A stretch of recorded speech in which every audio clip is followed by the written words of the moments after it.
saw somebody bring you in. Good afternoon, everyone. Good afternoon. Good afternoon. That was my daughter and granddaughter. Oh, yeah. Carrie. Hey. Hello, sir and ma'am. Hello. How are you all? Miss Mickey. Hello, sir. How you doing? Very well, thank you. Okay, we'll take a look at it during the meeting. Yeah, go ahead. May have to wait a while, but it'll do it. I know it will. Is that the tech man? Are you the tech guy? Yeah. Yeah, you the one I want to talk to afterwards. Hey, Randolph. Hey, I text you a couple times and you never You text me. didn't text me, man. I text you the night you weren't at the meeting to make sure to see if everything was okay. Man, I was fine. They told me you had moved away, brother. Yeah, I did. I moved to Hong Kong. But they didn't like the Frenchman over there, so they threw me out. With everything, you want to sit tomorrow? Tomorrow's the day. He's a popular man. 30 tomorrow on, I gotta be there. Greetings, sir. Mike. How are you? Coast of Steel. Yeah. Hi, man. Pleasure meeting you, Lisa. We have something to be on the agenda? Okay, you promise I can't peek? You sure? Thank you for our bag, by the way, sir. And ma'am. And ma'am. They might ask you to reach. Yeah, I text you to find out how you were doing, making sure you were okay. Yeah, man, I'm fine, brother. Just had it. Yeah. But it might just be a long on, long off. Getting back in the mud. These are from the HR department. Oh, from the age, I thought it was from Brother Dave, right? Dave, right? Okay, I apologize, okay. These are presents on our new wellness program Oh, okay, that super. we partner with the Y, so I asked them to send it to us. Thank you, Tammy. Thank you very much. Man, this is cool, thank you.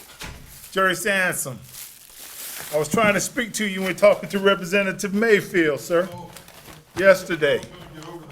Yes, sir. Had a ham sandwich, are you, sir? You have. Good, sir. Good seeing you as well. Tell me about it. They were supposed to give me a charger. That's right, this is on, dog days are not here. They're coming.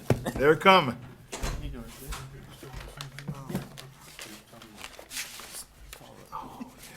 On Monday or Tuesday. Oh, Ooh, not bad. Chief Prince, how are you, brother? Very well, thank you. Tomorrow, 8:30, I'm going to I don't know how long it's gonna last. Hopefully I won't need this wheelchair. Let's cut to the, My knee back in. can I ask a question? I don't have a knee. I know you're a God fan, Haven't had a knee man. in I'm old country boy, cut to the 4 chase. months. Is this realignment, this That's why I something, can't- do anything with, hey, Mr. Mayor, anything dealing with realignment? Is I just can't put okay, any cool. weight Yes, on it. sir. And I can't drive because, you Oh, know, heavens, yes, brother. That's a I'm in a no-brainer. wheelchair. I know it's Back of the coming. vehicle. to- Well, I know doing your due diligence haven't about the driven realignment, since, but I thought it was coming now, but okay. Thank you for the stay for our discussion. Yes, sir. But yes, absolutely. Chief Prince. School is out, sir. And being an educator, anytime next week Log back in. will be good. Should be able to get to her. We'll split them off. Oh, city clerk. Let's see, brother. Let's see. Let's see. How are you? Okay, thank you. Let's see. Come on over here. Green eggs and ham. Come on, that's what I am.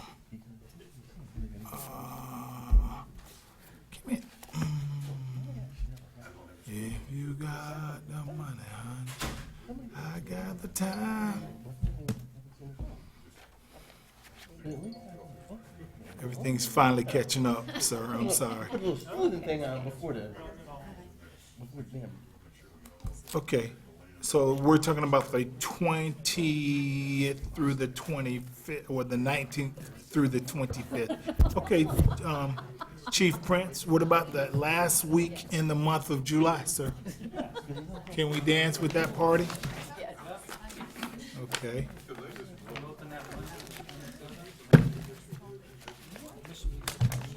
Correct. Let's dance 27th. Brother, you tell me. Okay, well, I'm trying to get on here. Let's see. That's the 27th. Oh, yeah. Okay, no event scheduled. Plus, let's say 11 o'clock. Chief Prince, which fire station one? What's convenient for you, sir? I'll be at the station. Come on, my pad. There you go. I'll go, I'm easy. Well, I'm early. okay, here we go.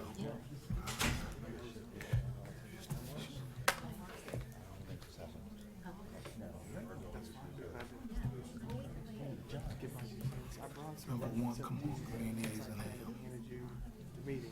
Hasn't been submitted officially. Unless it really gets to that level. Okay. Oh, okay, and location, what's that? We're on Peachtree Street or we? First Street, okay. First Street. Yes, and check in, some call it fail. We just have a few minutes to figure that out. Yeah, there you go. Yeah, we should have that. Street.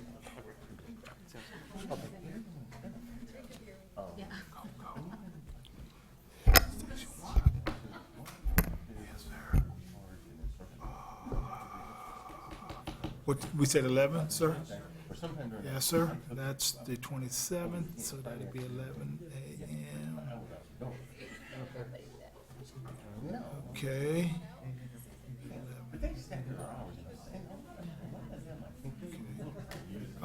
Couple of hours, hour. Hour, couple hours. I do two. Just put it in as two, brother. Rather safe than sorry.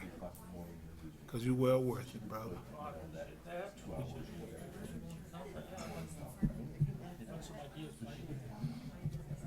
And this is about the kids, right? What did I do? It doesn't matter, brother. I'm versatile. That's right. There you go, cause I'm versatile, Chief. Thank you, sir. Thank you, sir.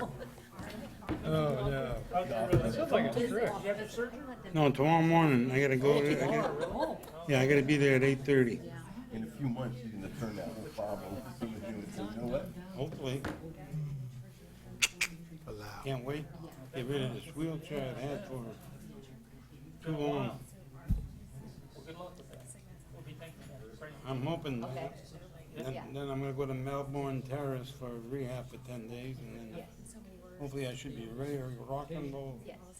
At least I can get rid of this walking, this wheelchair, at least I can drive. Yeah. With this wheelchair, I can't drive because it's hard to maneuver the wheelchair in the back of the truck and get into the truck. Oh, it's too late. Yeah.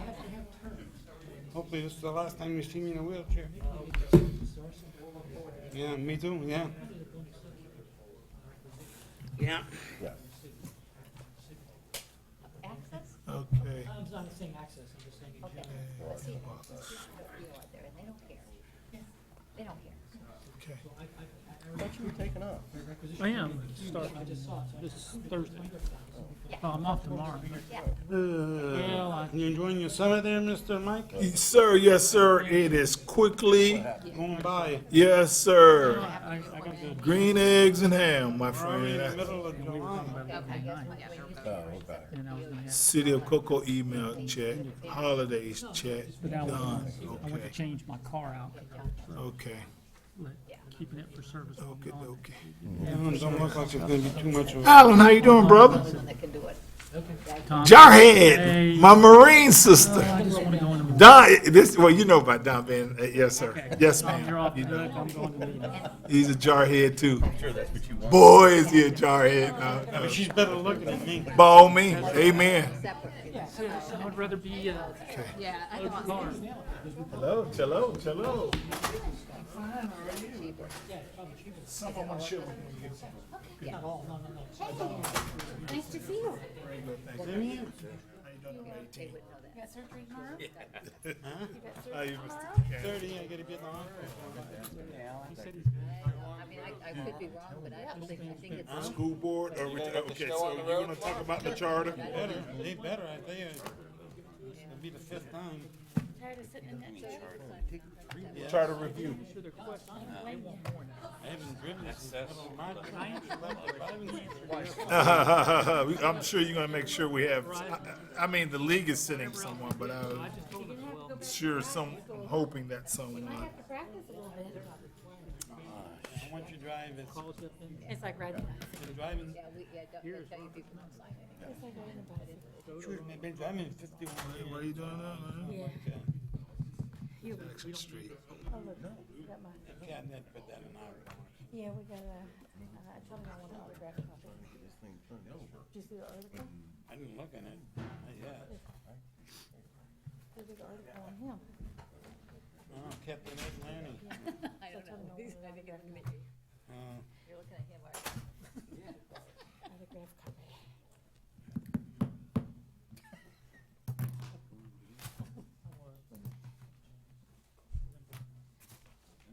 Paisano. Man. Oh, he's stepped away. Yeah, it's right there. You can if you want. Here. Or I can. Whatever you want.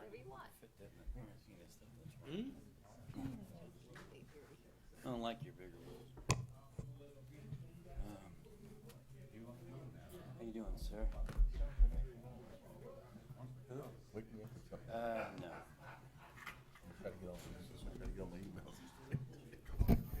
We'll be, surfing. Serious? Who you talk to Oh, today? Ed, even more so. I know No, you. just- My wife just found out. His wife did a couple of times, he and, he's Mortality tables. getting bored. Oh, that's serious. I don't realize. A couple more months.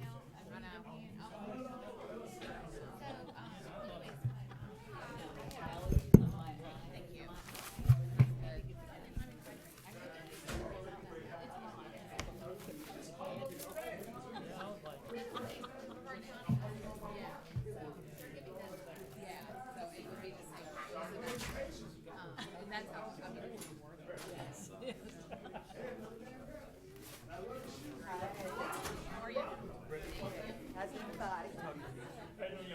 Okay, thank you. Yeah. Okay. Oh, you talked to her? We were texting. Okay. Yeah, she'll be done in a couple weeks. Steve Dudley, what's going on, my friend? How you doing, bro? Hey, Jack, sit down, bro. Sit down, man. No, good to see you as well. Hey, man. Is it lacrosse? Are you playing lacrosse? Yeah. It's a lot more smooth than mine. Yeah, man, I need a shave, man. I feel like a werewolf, man.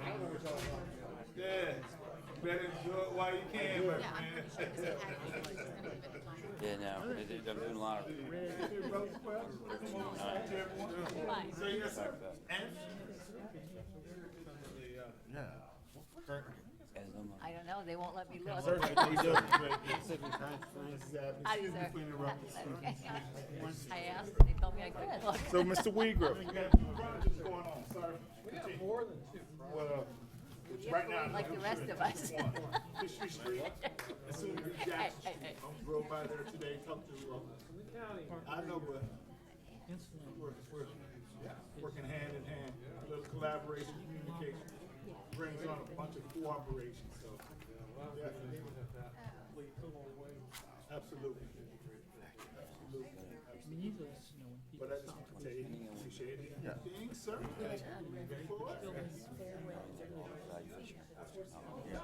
It's a big world, keep on churning. Thank you, sir. How does the You saw it, he was in there, I he's got got a two-page I spread. don't have to comply with that. So then you wait till October. We asked him for him if the RG. Push that increase it down a year. Oh, yeah. We told him we all wanted an autograph copy. Right. It's just, but we're talking like for It's a good, good article. I know. Oh, I'll bet.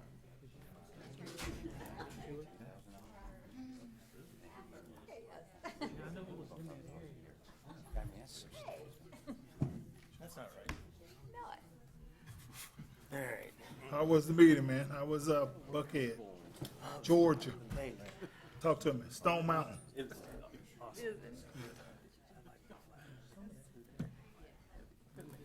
Yeah, yeah, absolutely. Put that one picture out.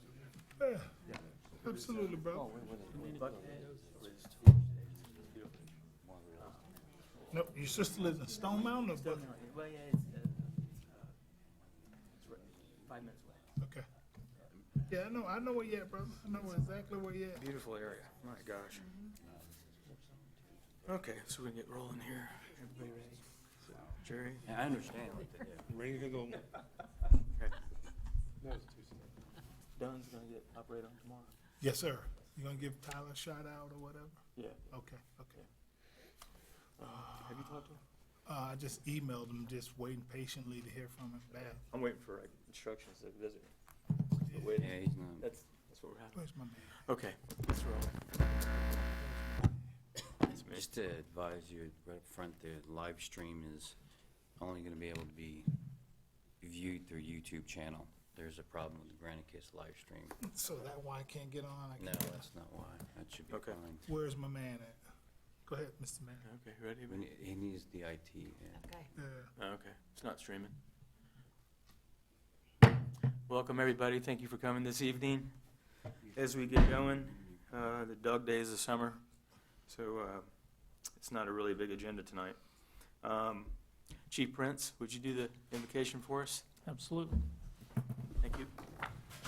Father, we just thank you for this day that you've given us. We thank you for the rain, and Father, we thank you for each one of the folks that are here tonight to help go through the business of the great city of Cocoa. And Father, we thank you for the council members and their work and the stuff they do every day to take care of the city.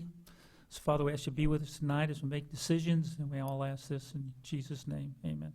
Amen. Thank you. Cap Med, you lead us in the pledge?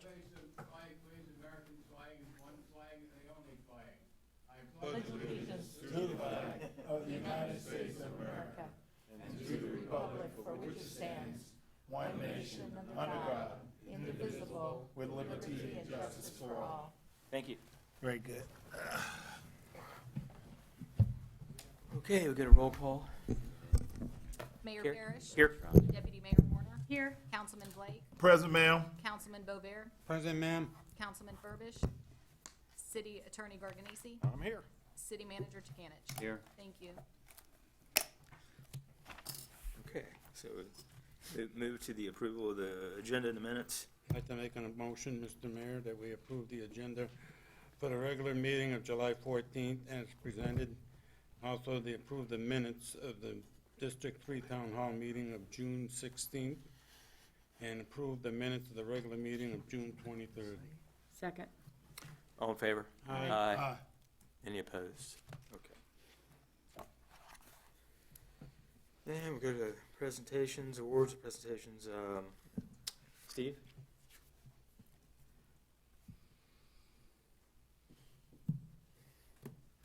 Thank you, Mayor, Council. We have a short presentation for you tonight. As you see on the agenda, we have a presentation of Coastal Steel's steel sculpture contest that they won entitled Tearing Down the House. They took first place in the American Institute of Steel Construction's 4th annual 2015 steel sculpture contest that was held in Nashville, Tennessee. So what I'm going to do is I'm going to show you their competitors, some of their pictures. I think there was 14 of them in total, or 15. Kind of show you there, everybody that was they were competing against. Then we have Dave Comise here from Coastal Steel and his wife. They're going to come up, they're going to unveil the winning sculpture, and you're all going to be able to get to see that. So Okay. I'm going to show those to you now. There were some really awesome entries. I think it really, to show the level of competition. Albus Franklin has crushed it. This is the first one. It's really difficult to see, unfortunately, with the graphic, but that is an actual steel. Everything is made of 100% steel in all of these entries. This is called Compass Rose. This is the next one called Core to Crust by Cody Builder Supply. Pretty cool. We also have Eagle in the Desert, which is a little bit difficult to see, unfortunately, in the picture, but you kind of see it there. A lot of detail with these. Generations of Steel Growth. Pretty cool.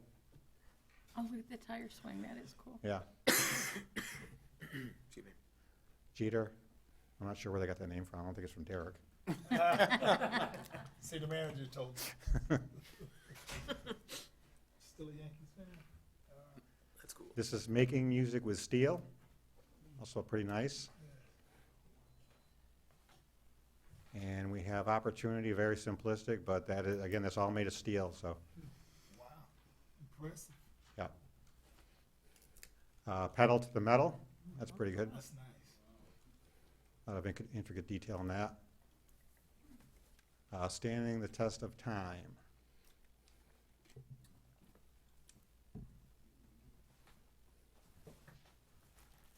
Steal Your Way Through Central PA, 2014. This is pretty good. This one has a lot of really That's nice. intricate detail in this one. It's amazing. Yeah, the tree. Is that the really one? interesting. Wait a minute. Yeah. Oh, okay, I'm just curious. I'm looking at the elevation. Okay, Dave and Lisa, I got you. I got you. Stealing a Glance, Oh, that's cool. pretty good, Yeah, from Herrick Steel. what a cool octopus. Very talented people. Yeah. Structural Steel Supporting the World from the Inside Out. Nope. Hey, look. Cool concept. One. And then we have the Swap Tree. And those are the competitors, and with that, I'm gonna have Dave come up. And I think he wants to say a few words, and then he will unveil the winning sculpture. And I'll also be able to, I'll put it up on the screen for everybody too as well. Council, Hi. what idea for a sculpture would, like, honor such all the great accomplishments of the steel industry, the American steel industry?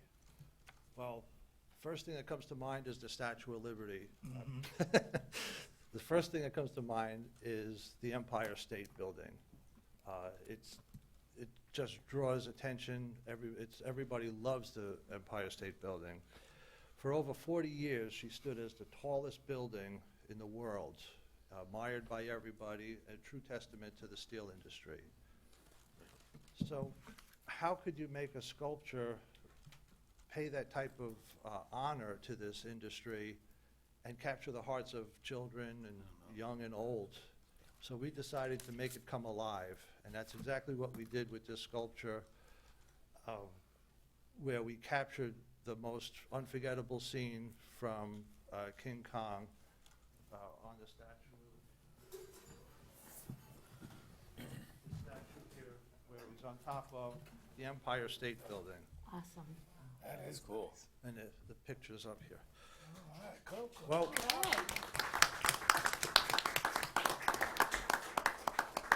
it's just alive. There's so much action on here. We started with some simple sketches just to get the idea, and then our design team just were cut loose. They were allowed to use all their imagination, be able to put everything into this to get together. It was really a morale booster when you have about 7 or 8 craftsmen working, putting this all together. And what happened when they made the head and King Kong's face, and when he made that is when that sculpture really just popped and came alive. We had to fit within a 2x2 constraint, and that's one of the things that all the competitors had. We had to be limited. We would have loved to have made this much larger and much bigger. But it was a blast making this, as far as just enjoying doing it and practicing our trade. So I'd like to make a special thanks to our president of our Coastal Steels Manufacturing Division, Dale Coxwell. He basically encouraged us to go through this whole adventure and really let us loose with our creativity. And last but not least, a special thanks to everybody who voted for us tearing down the house. That's awesome. That is How awesome. many manpower hours did you guys allocate to this? It was a lot, but for the most part, Women. we power worked to as well. at night, lunch times. Wow. Sometimes you sneak some in during regular work hours too. But it was definitely a lot of man hours, and it was covered by, like I say, not just 1 or 2 people. It was a whole team, and everybody kept doing different. That was part of it, is so that everybody could say we all contributed. We also had the article that was in the AISC magazine, which basically covers a lot of what I was just saying, and how we fabricated it. It's really impressive. Yeah, it's very impressive. Yeah. Question for you. Sure. They do this every year? Yes. this And is what's the- how big is the region? American. It's- United States? It's, I don't, Yeah. it's not worldwide, it's American, so it's, I'll say, for East Wow. Coast, West Coast. Wow. Mr. Mayor and council with the blessings. In our trophy case, do we have room to put this on display maybe for 30 days with the blessing of Coastal I'll Steel talk to Dave? Dale, I don't see why not, but like I say. I Is would there go- anywhere that we can have it on display? I mean, Sure, that's a good idea. his business is in Cocoa, he's a homegrown. Oh, yeah. Yeah, the homes as well, Dave, as yourself. I have room in Greg? I have room in my office, sir. Well, we have it in council chambers too as well, but yes, you're right there, Mr. Belton, you're right, sir. Yeah, the plant right out front. Yeah, it's Yeah, nice. Case in the lobby, yeah. That is really awesome. Yeah, It it's- really is. Yes. I did the detail on Absolutely. King Kong is really, really amazing. I mean, look at his toes, really, Yeah. seriously. I mean, you know? Yeah, no, When you think about the fact they're working in steel, that's really impressive. That's Yeah. crazy. very tedious work making to make it look like fur. Yeah, And that's what it just kept motivating to go on and on, because every little piece you make, wow, that looks so great, that looks so real. And again, it just kept going and going. When you say how many hours, nobody cared, didn't matter. Let's Right. just keep building it It's until it beautiful. was time to deliver. well, now that you've won, you're gonna work even harder for next year, I'm sure. Yes, Okay, that's because what- now we know how to do it. I do apologize for saying the Statue of Liberty. No, it's the Empire State Building. It's all right, brother. No, that's, Yeah, that's. You're in New York, don't worry about it, we know where you at. Well, That it's is these awesome. commercials you see on TV with them, the Liberty, this, and Yes. it's like, it's on my head. I don't know. it's New beautiful York, though. New York, that's all right. Thank you very much. For sale? Thank you very Is much. that what you said, Cabinet? Is it for Heck sale? of a job, Dave. Yeah. Very tedious, detailed I work. will ask if, we can bring it back here and leave it on display, but I guess I should take it home now. Yeah, I don't know, man. I don't know. yeah, it's gorgeous. You wanna get a picture with it? Just whatever you like. Let's do it. Okay. Hey Dave, we're gonna get a picture. Get a picture with it. With you. I mean, everything they do is art out there, but this Yeah. is awesome. You wanna get a picture? You go. There you I'll go. stay up here with Don. You go, Meyer. Yeah, you guys go. You sure? Yeah, go. Man, you're our leader.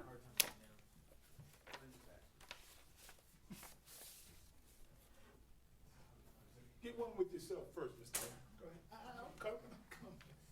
You're our leader. Did you see the steel beam is bent and the little Park wire? bench right here at the bottom, man. Yeah, yeah, I saw that. Bring the beautiful wife up here, sir. Mr. Mayor, tell him bring his wife up.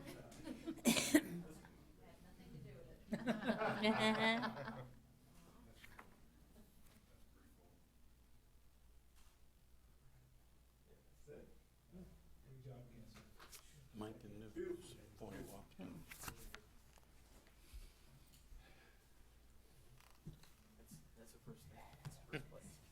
Thank you, Steve.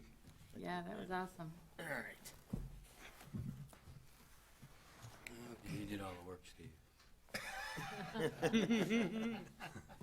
You did all the work, man. Thanks, Steve. Yeah. Thank you. That was awesome. Wow. Okay, so we'll go to delegations. Nancy Elliott in the house. Well, good evening. Nancy Elliott, 3406 Indian River Drive. And I'm here on behalf of HCVA tonight to tell everybody one more time that we're going to do Sip and Stroll on July the 25th. It's a Christmas in July theme. It's going to be in the village from 5 until 9. And this is going to be a real good night to come downtown, even if you don't want to participate in Sip and Stroll. We're going to have an extra 200-plus people around the town. Lots and lots of businesses will be open, in addition to all of the food outlets that are desirable any Saturday night. And I think it'll be an exciting time and bright and perky and happy, and it's going to make the town look great. If you are interested in tickets or want to tell people about tickets, they can get them at eventbrite.com or buy them in the village at Village Spiceman, Magic Dove, or Osario. And it's $20 ahead of time, $25 a person the night of the event, cash only. And for this event, we're also doing a craft beer by Florida Beer Company. So it'll be wine, it'll be beer, and it'll be good nummies. Great. Thanks. Great. Hopefully it's cold weather. Say what? Hopefully it won't be so hot. Except the stroll with breeze. There you go. Thank you. Thanks. Okay. Jeremy Phelps.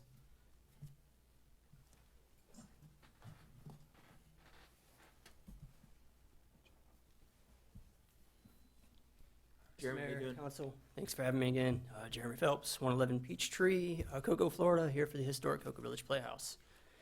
So last time I was here, I said we were kind of winding things down for the 25th season, but we had the 26th season announcement party just this past Saturday night. But before I get to all of that, I just want to give one more plug for our awesome young people who are going to be presenting Swing, the musical, over at the King Center. They've been working with our production team for 4 weeks. This is the culmination of their summer project that they get to perform on that big professional stage. These are kids from high school, 9th grade, up to 22 years old. And they're doing an awesome job. I got to step into one of their rehearsals last week, and they're just a really great group of kids. That's Friday night, the 17th, Saturday, the 18th, and 19th. They'll be performing that show. So yeah, the announcement party was awesome. I'm not sure who made it. I unfortunately was backstage the entire time and didn't even get to go to the lobby once to mingle. So if you were there and I missed you, I'm sorry. If you were not there, then you missed it, and you're sorry. We've got all the new shows for this year, so I'm going to try to run through them really fast because I know we're on a limited time. But the first one I want to take a little bit extra. This is another brand new world premiere.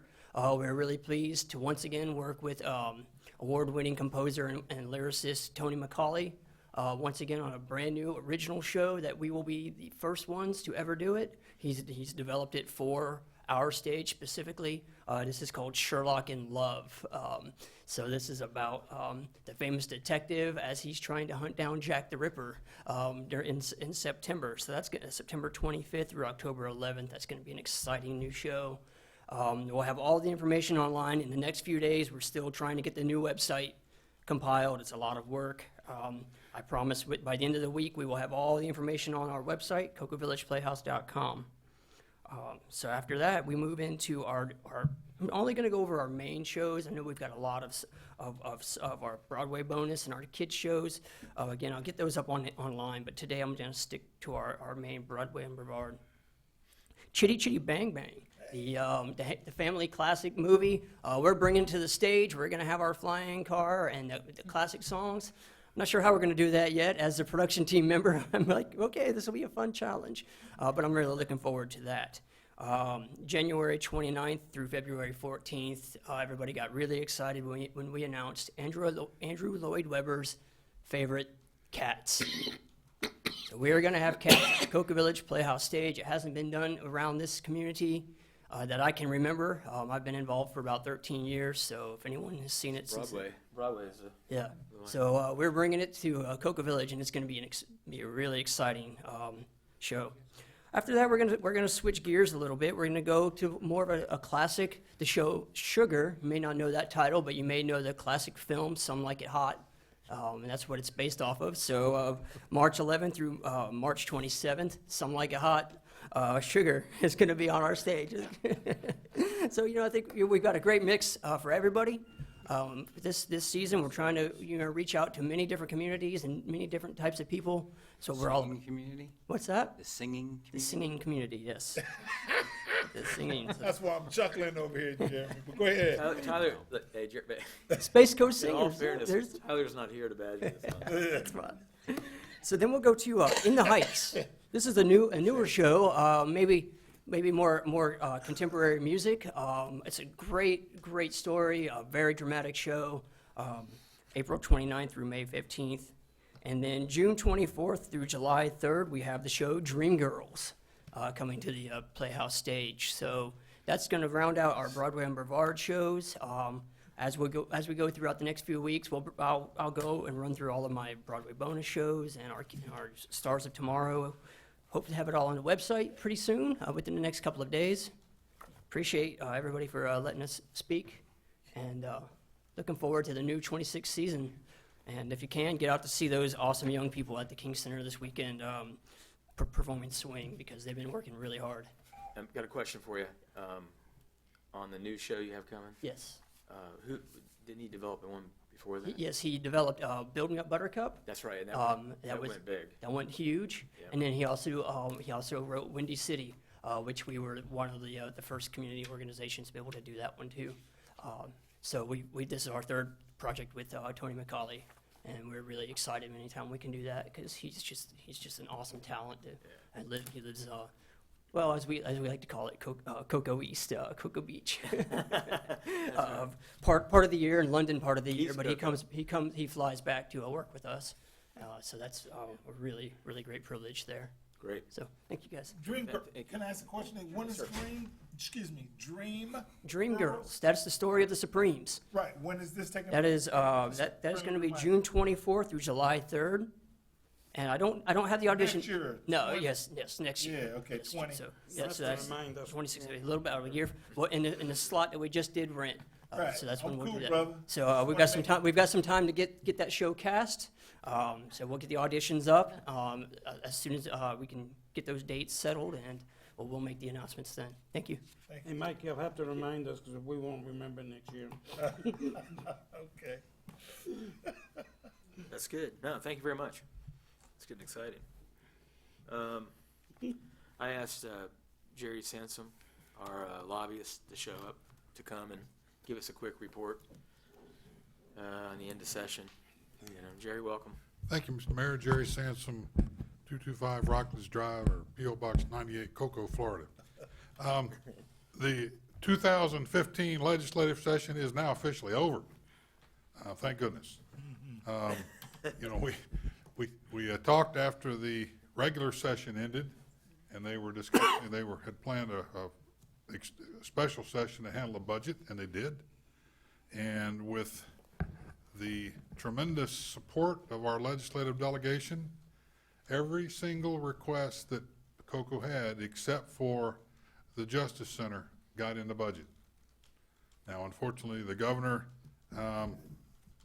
in looking for significant money to veto, vetoed the historic Cocoa Village parking garage and our EOC. We got everything else funded. Now, I will say that we shouldn't be discouraged by those two. I fully expect that y'all will make that a priority again for next year, and we should go forward with that. We can do, and probably if you want to still do it, put the Justice Center back on the list. We'll probably need to focus a little more what we anticipate that facility will do. Because I think there was some confusion by the budget folks looking at that as to what our goal was with that facility. I think maybe we had too many ambitions for what we wanted that facility to do. And that confused the folks looking at it. Was it the juvenile justice facility? Was it an economic development facility? Was it a community development facility? So I think if we maybe do a little better focus on what we expect it to do, and then put together our support documents focusing on that a little more, we'll have a better chance. The legislative delegation meeting for next year, well, as I think I mentioned last time, the session starts in January of 2016, not March like it normally does. So we're on an accelerated schedule for getting things together. The delegation meeting will be October 28th, not in January like it is a lot of times. So it'll be very important that we get our priorities together, figure out what we want. I would recommend that on every project that we want to do, now this even includes grants, because as you might have seen in the governor's veto message, he vetoed those things that appeared to him didn't come up through a process, didn't come through a ranking or evaluation process. And so it's gonna be very important that all of the things that we put through grants. And I do want to point out that both of our historical grants passed, the Moore Center restoration, the 50,000 for that, as well as the Collins Center, the 200 and something thousand that we had in for that. Both got funded primarily because, I mean, we did a good job. We were in the top levels in both of those, but those were funded in their entirety because they went through a process and they got ranked and looked at, and so the legislature was willing to fund the whole list. And, you know, sometimes we have to work to make sure that they at least fund the list as far down as our projects are, but this time we were fortunate they funded the whole list, although I will say the DEP, I don't think, John, we didn't have any FERDAP projects this time, did we? Okay. FERDAP is the Florida Recreational Development Access Program, something like that. Assistance program. There's a big FERDAP and a little FERDAP. There's project 50,000 and less, and then there's bigger ones, 200,000, 300,000, 400,000. They didn't fund any of the big ones. They funded the entire 50,000 lists of those projects. So sometimes it's good, and I know one city that had a $100,000 project. They broke it into two $50,000 projects, got both those on a small list, and got both of them funded. Smart. So sometimes, you know, it's just the strategy doesn't hurt a thing either. So I would encourage the council to get started very soon on your 2016 priorities. Let's sit down and work on those things. I've been encouraged by the leadership to get our list together and get our fact sheets together and get those to them as soon as possible. And like I said, I thought we did very good as a city this last time, in that everything made it on the list and got funded, even with some last-minute additions. Our Indian River Lagoon money got funded again. Like I said, it was with the tremendous help of our local legislative delegation, getting behind all of the requests and doing what was necessary. And with that, Mr. Mayor, I will quit. I'm not going to take up a lot of your time. I just wanted to Thanks for coming. get with you, and I gave John the list of all of the bills that we were following during session and how they came out. It's a long sheet. I got a question. Yes, sir. On the, as far as our wants list, the hard part's getting it through the legislature, right? Yeah. And then, I mean, Well, you know what I'm saying? I mean, you can't, the governor, by going off and record, you know. well, budget I mean, cuts, you know, you can, I was disappointed. well, I was Yeah, I know you too. were, but I mean, There, you know. I thought we did the hard part. I would have been, frankly, I would have been more disappointed if they had spent much time talking to people and asking them to justify the projects and those kind of things. Yeah.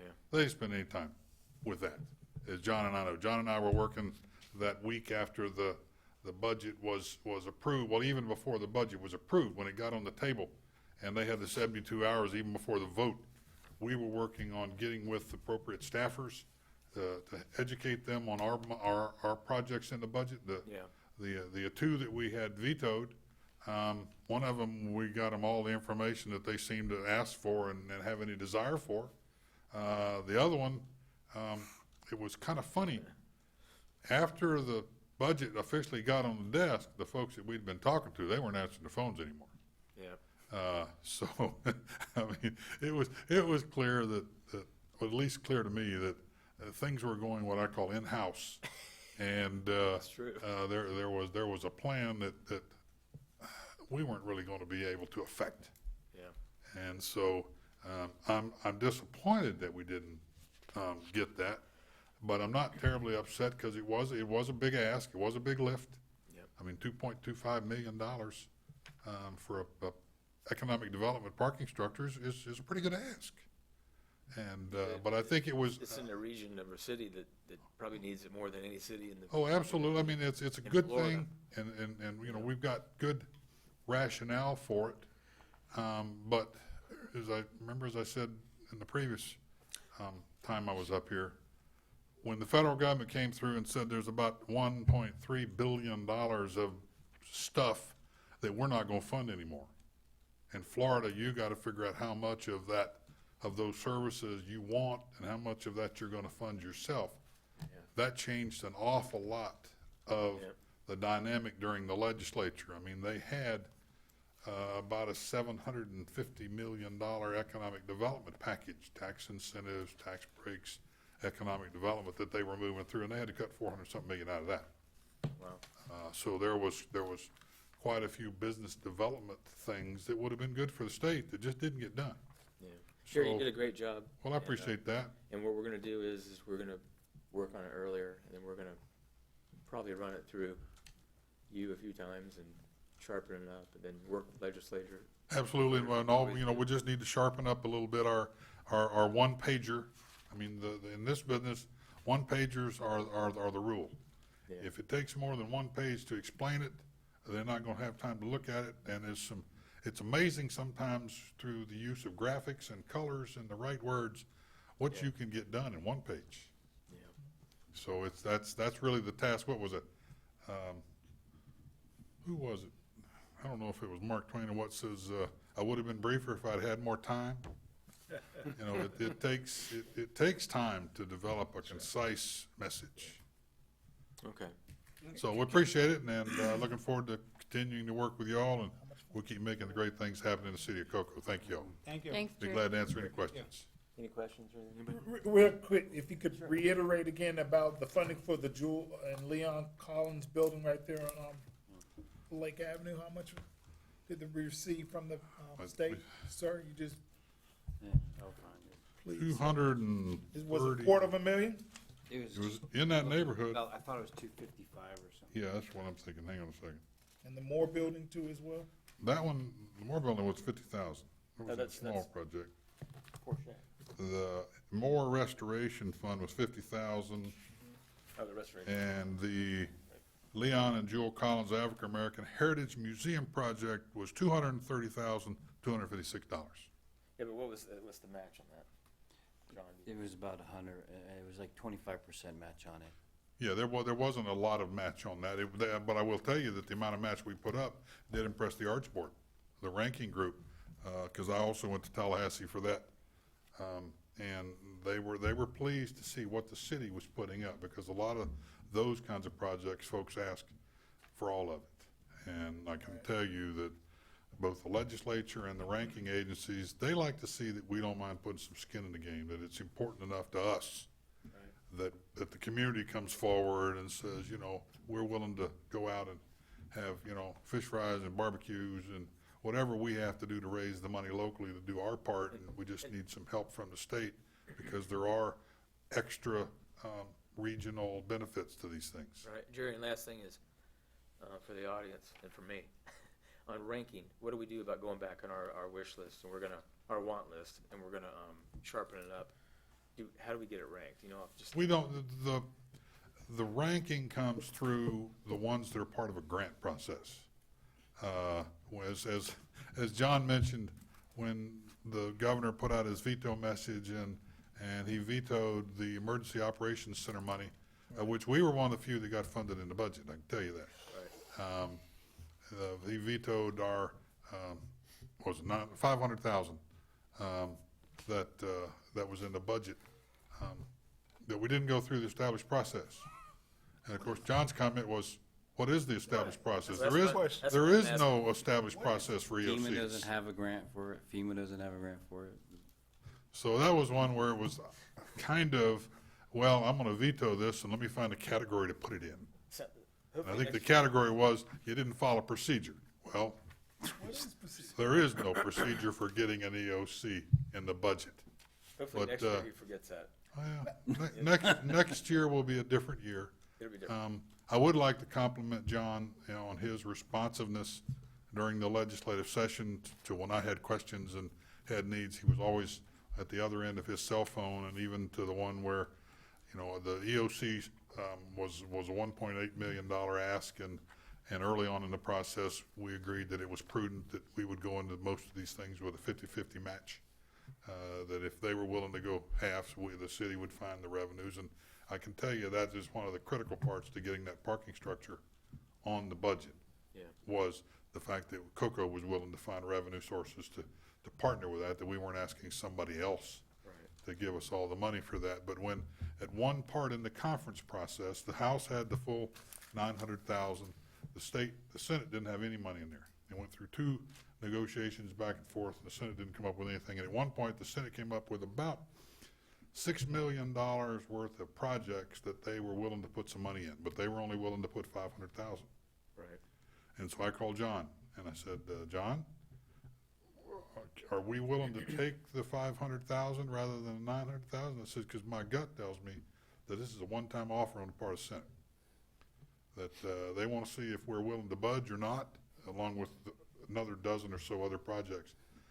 And John said, well, you know, I think, you know, 500,000 is a good amount. We got nothing now. Let's go for it. And so we were the only one of that group that they made the offer at that point that took. Bam, the House, and I'll let our House leaders know that we were willing to take that amount and match. They matched it up. The Senate stayed on that. The Senate withdrew their offer on the others that were holding out for more, and they never did come together on those other projects. Okay. So even though it ended up getting vetoed, the bottom line was y'all's at least through the budget process, y'all's flexibility ended up resulting in that money, $500,000 for an EOC, being in the budget that got approved by the legislature. And like I said, I want to commend your staff on the flexibility, accessibility, and understanding some bit how this process works and how we can be successful. Okay. Well, thank you. Thank y'all. We appreciate it. John? Go ahead. Yeah. On the same vein, I think staff, myself, would like to thank Jerry for his guidance, his responsiveness, his accessibility. Very fluid and hectic process, as he knows better than all of us, and he was always there, and we appreciate all the efforts that he did and the guidance that he provided us going through that process. So. Well, it's fun, and I'm glad John answers his cell phone on Sunday night sometimes as I'm Jerry? driving back to Tallahassee on the turnpike, and I get a phone call or something comes up, and I need to know what we're going to do. Jerry, for the audience, how many years have you been doing this? Let's see, I may have to take off my shoes to count up. 1970, well, 40 years I've been at this. I've been a professional lobbyist for 38. All right. So it's, you know, Just let people know you have a. it's interesting. You have a townhouse. That's all it means. Right now, right almost next door to the governor's mansion. Yeah, we've had that. We've had Not close enough. Not close enough, but yeah. Well, Doggone it. a couple of years ago, the governor put an armed fence around the mansion, so it does keep us at a distance. It was, the back gate used to be more accessible than it is today. He has great access. I know that. So. Okay. Yeah. Thank Well, you. Jerry, thank you very much. Mr. Mayor, Commissioners. Great job, Yes, sir. sir. Yep, great job. Thank you, Jerry. It was a win, and we'll keep going. Thank you. All right. We're going to move on to consent. Motion to approve the consent agenda. Second. All in favor? Aye. Any opposed? Okay.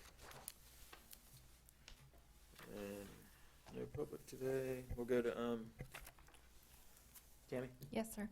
This is a consideration of the reappointment of Miss Virginia Weaver as a regular member of the Code Enforcement Board through June 2018. So moved. Second. All in favor? Aye. Aye. Any opposed? All right, Virginia, thank you. Re-upping. All right, and we'll move to number 2. Steve? Yes, thank you, Mayor. This is a request to approve a land clearing permit on the State Road 524 port property, previously known as Brevard Crossings, consisting of an area of about 5 acres in order to stockpile dirt for future fill use. As council is aware, the port has recently purchased this property with the intent of developing it for various uses, including logistics centers, warehousing, and some other uses, commercial uses as well. So this is the first process to kind of start developing the land. They need to bring some clean fill over currently at the port, start transporting it over on site. As I said, it's about a 5-acre area of land that they want to contain the fill on. In addition, we wanted to ensure that all of the truck traffic that would be coming in, bringing in the fill, would not negatively impact State Road 524 too severely. So they have agreed, and as in the agenda item, there's a truck route They have provided, they'll be taking 528 to 95,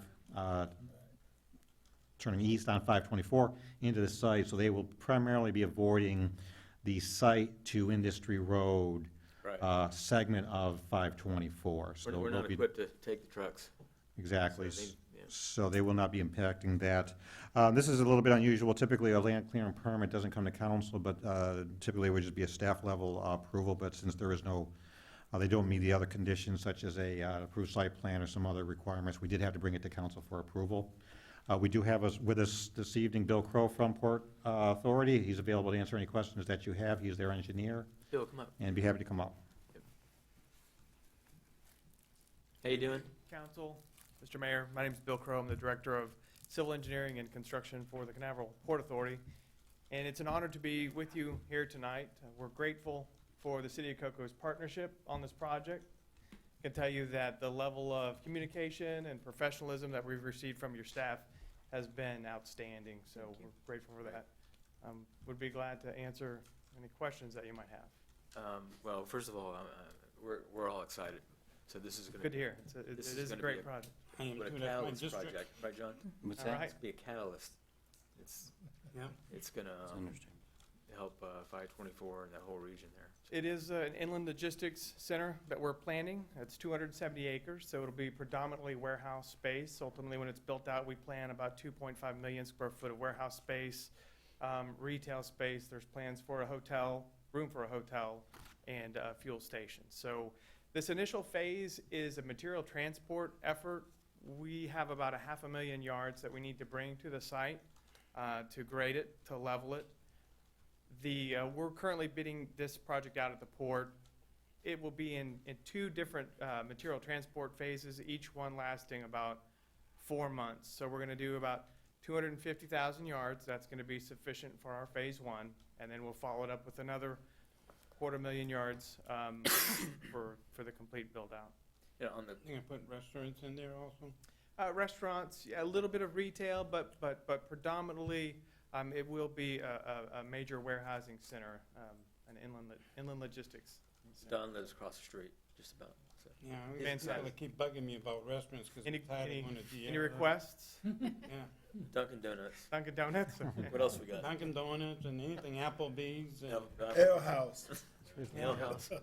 Chick-fil-A. Wawa. Maybe I should be writing this down. I'm not writing this down. I need to be. That's right. That's good. Wawa gas is. Yeah, Wawa gas. Whatever they, yeah. The commercial building in the front, Yeah. at least there's space for it. Do you feel pretty good about you're going to build that? Yeah, that is actually one of the first tenants that we believe is going to come on board. Port Canaveral has recently developed its real estate department, and so I know that our director of real estate, Scott Shepard, is dealing with a potential retail customer in addition to the fuel station customer, and the hotel site may follow closely behind that. Our first warehouse facility built to suit is going to be about 250,000 square feet. So 250,000 square feet will be the initial build out. Wow. And we're excited. That's good. Yeah. My It's good. instruction from the CEO is I'm supposed to be building roads by the end of the year, so we'll see. I got my time, my pass. I know they're Marching I orders. know they're pushing it. Thank So you. anything else we don't know is it's important we haul dirt in from the 95 side. I mean, really, that's We've covered that. I'm going to be issuing a bid addendum through our procurement process this week to make sure the bidders are aware of that. The bids are due the 27th of the month. So it'll be fast-tracked. We hope to award it after our 29th commission agenda meeting. And, yeah, and, so- like everybody that lives around there, it's gonna from the 524 corridor, the road, it's gonna look like a manicured industrial complex. One of our Otherwise, it's gonna goals look is- nice. I mean, That's correct. One of our goals is to create a real sense of presence. I know that people think of many different things when you talk about an industrial area, but if you've ever been to a modern business park, they look modern. They're well manicured. There's landscaping. We really want to create the sense of presence off 95 on 524. good. Yeah. And we can work through a lot of those details again with your staff as the plans develop. Like I said, they've been very good to work with. We appreciate the flexibility as we move through our business case with potential tenants, commercial, retail, warehousing. We appreciate the flexibility as our site may change from one day to the next. Right. Sure it will. Thank you. Yeah, thank you very much. Thank you very Thank much. you. Thank you. Anybody else? wanna ask? Do we need a motion on that, Steve? Yes. Okay, I make a motion that we approve. Second. Oh, okay. You got it. All in favor? Aye. Any opposed? All right, that's the, Is that your district, John, Don? That's my district. Let's get it done, Mike. that's our first move, and moving forward with the port. Okay, Thank now, you. when something happens in District 1, don't you forget, my friend, I have short-time memory. Okay, sir. Okay, all right. Pepe Le Pew. Oh, that's Oui, good. oui. All right, thank you, great. Thank you, John. So we're gonna, Steve, number 3. Yes, Mayor. This is a request from the owner, Corey Perry, is requesting the lien, we reduce code enforcement lien to $500 for property located at 404 Churchill Drive. The code board held a hearing on July 15, 2004, finding the owner in violation of junk auto. The code enforcement board order, a lien was recorded against the property effective June 17, 2004, and ran at $50 per day from June 17 until June 30th, 2010. The code enforcement board at its meeting on June 18th did unanimously recommend that the lien be reduced to $500, and staff is also recommending the lien be reduced to $500. Back to you, Motion Mayor. to approve. Second. All in favor? Aye. Any opposed? Okay. We're good. All right, Steve? Yes, Mayor, this is a recommendation to support the reduction in the number of school impact fee benefit districts from 4 to 2, and recommend retaining the school impact fee at its current rate for a single-family home of $4,445. This all stems from a report that was prepared by Tyndall Oliver, March 3rd, 2015, basically a Brevard County impact fee update study, which included the educational facilities impact fee analysis. In that, they did make a recommendation initially for the reduction of the school impact fees from 4 to 1, and the increase in the impact fee for single-family homes from the current $4,445 up to $10,195. The justification that they gave is in the report, basically saying that due to the fact, one, that they have school choice for approximately 15% of the population of students with the ability to go outside of their district, it impacts their ability to kind of control the where the students go, and it is impacting those schools. It also, they indicate, is also consistent with a county-wide school district and methodology and of utilizing districts on a district-wide basis. Furthermore, they indicate that it would help to address the deficit between the current impact fee and the recommended fee and the actual impact of the units that are constructed. So after this came out, there was a meeting of the Educational School Impact Advisory Committee, which basically consists of people like myself, staff members from local governments. We met with the school board staff and discussed the proposal, and everybody was pretty much the consensus was it was not supported, either of those recommendations to go to a single wide or the increase in the fee. During that discussion, the staff from the school board did make a counter recommendation, I guess you would say, to go to 2 districts, basically which would be split at the south boundary of Rockledge. So you would have the north from Rockledge, the south boundary of Rockledge North would be 1 district, and the south boundary of Rockledge South would be the 2nd district. There was some general support for this. It seemed like it kind of made a little bit more sense than 1 single wide district. Furthermore, school board staff felt that with the 2 district, they could instead of a $10,000 single-family impact fee, they felt that a reduction to approximately $6,000 impact fee would still allow them to achieve what they need to achieve, which is basically they need to build new schools in the South. That's where the growth is occurring right now. That's where their deficit is in terms of the funding of schools. And so the The impact fees that they're collecting from the District 4, or or District 1 actually, in the south, isn't enough to make up for the money they need for those schools, so. They've refined their recommendation, and there's going to be a budget workshop where this is going to be discussed at the county commission on July 16th. And in that, they will be recommending the two impact fee districts, along with the increase to $5,898 for a single-family home, which is an increase of $1,453 over the current impact fee. The staff opinion that we could support the two impact fee benefit districts. We do think that makes sense, but staff doesn't feel that the school board has sufficiently demonstrated the need to increase the impact fee from the current rate. So staff is looking for direction from council in that regard. Back to you, Mayor. You want to add something?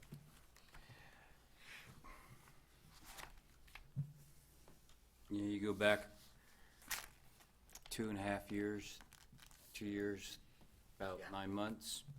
Recall meeting at Clear Lake Middle and discussing when they were proposing to close Clear Lake Middle, and they had this moving target in terms of what the criteria was to determine what the, how they, why a school should close based on utilization. And back then, there were schools in the south that had lower utilization than Clear Lake. And now we're at a point where they want to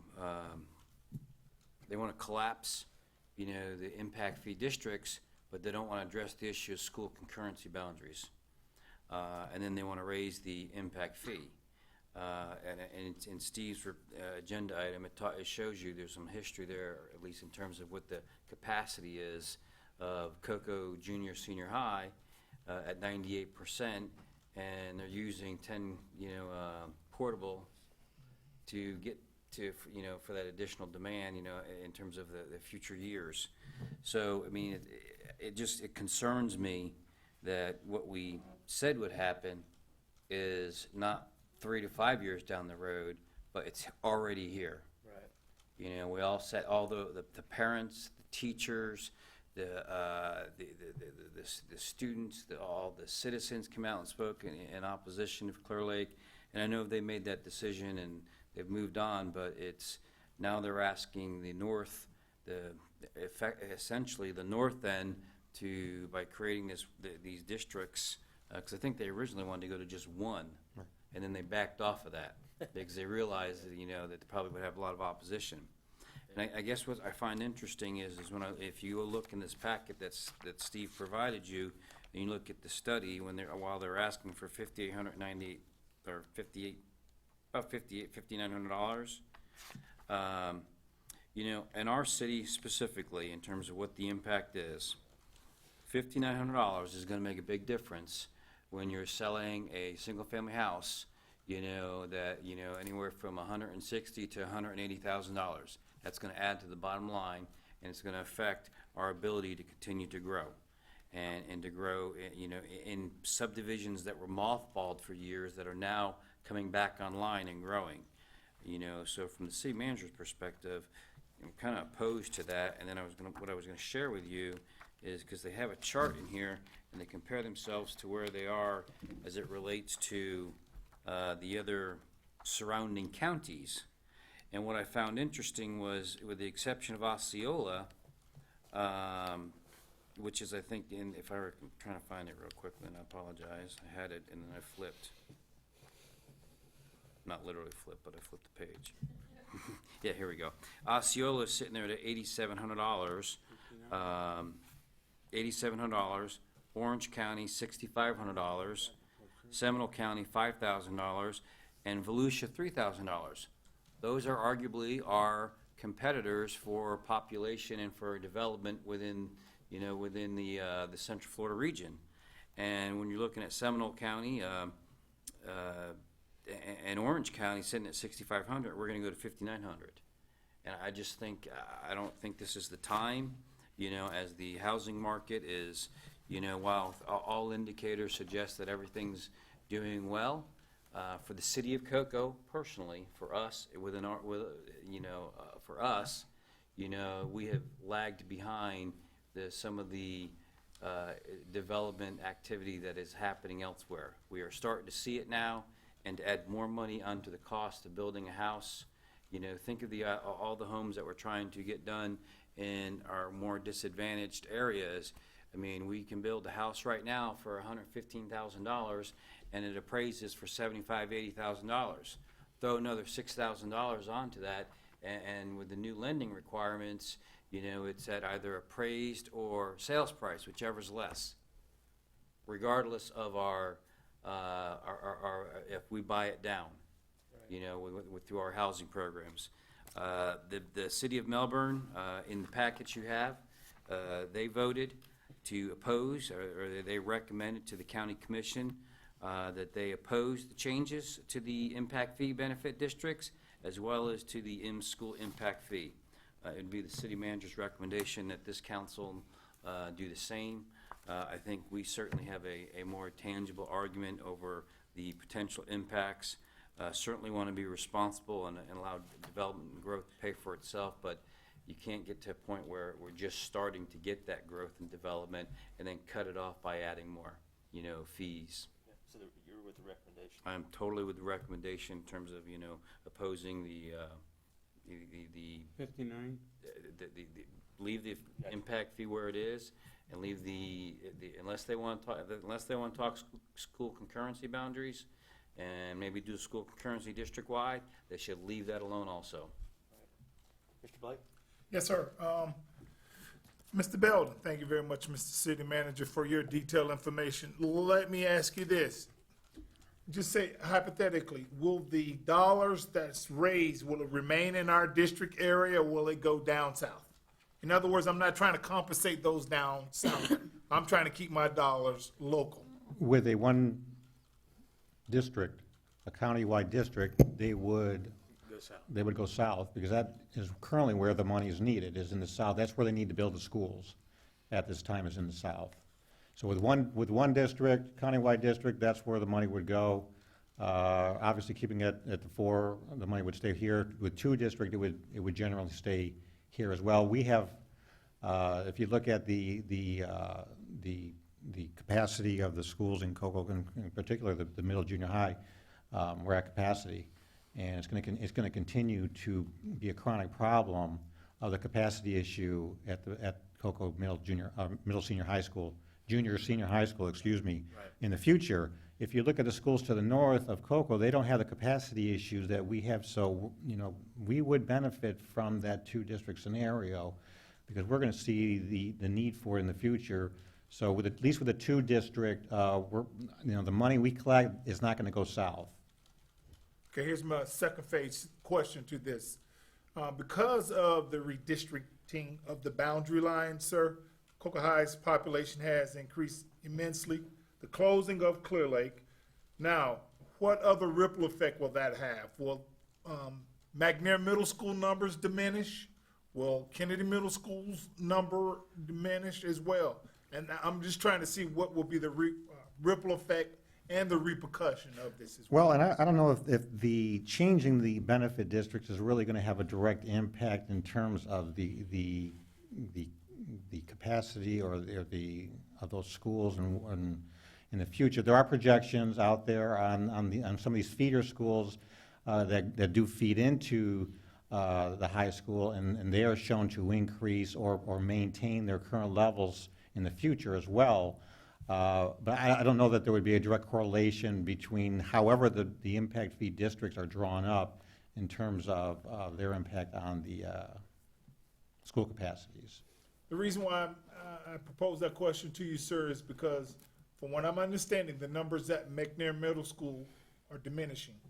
It's been brought to my attention. I heard that too. Yes, sir. And my concern is, even though it's on Challenger Boulevard, it's on Rosa L. Jones, and I know it's on the Rockledge side, but is it really Cocoa Rockledge? That dispute has been going on many, many times. My greatest concern is trying to provide adequate facility and education for all schools here in our local area.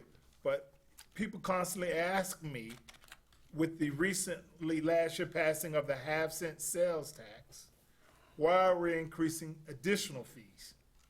Where the allocation, being transparent, proper allocation, being transparent is the question. Where's the funding going? And it seems like we're playing this card game. And I have concerns about this increase as well. Thank you very much, Mr. Okay, Mayor. yeah, well, good point. Brenda? I concur with the city manager, and I do too. you don't get to have your cake and eat it too, You wanna change it, then let's change the concurrency requirements. It's, Okay, yeah. Okay. You wanna move on? So what we would be asking for you is to provide direction, and we could, Steve's gonna have to attend the meeting on the 16th, which is in 2 days, and speak on behalf of council, and we can put together a letter fairly quickly, similar to the Melbourne, but at least go up and articulate and advocate, council's, either support or opposition. And again, our recommendation is to oppose the change in the impact fee at this point in time, and then also to oppose the change in the impact fee districts. I agree, I'm opposed to both. It's not gonna help our ability to get new development and grow, and maybe I'm taking it personally, but you wanna close our schools and then you wanna That's charge us what more I'm money? thinking. That's what I'm thinking the whole sorry, time. Yeah. Sounds like they need to open up Clear Lake again. Yeah. Half-cent sales tax passed, that's all I'm gonna say to you. Yeah, I know. Yeah, If we're But- bulging at the seams, hello, right? But anyways, then I'll make, if everybody's done, I'll make the motion that we accept the city manager's and the staff's recommendation Yeah. and tell Second. Steve to tell him what we think. okay, so you have a motion. Yeah.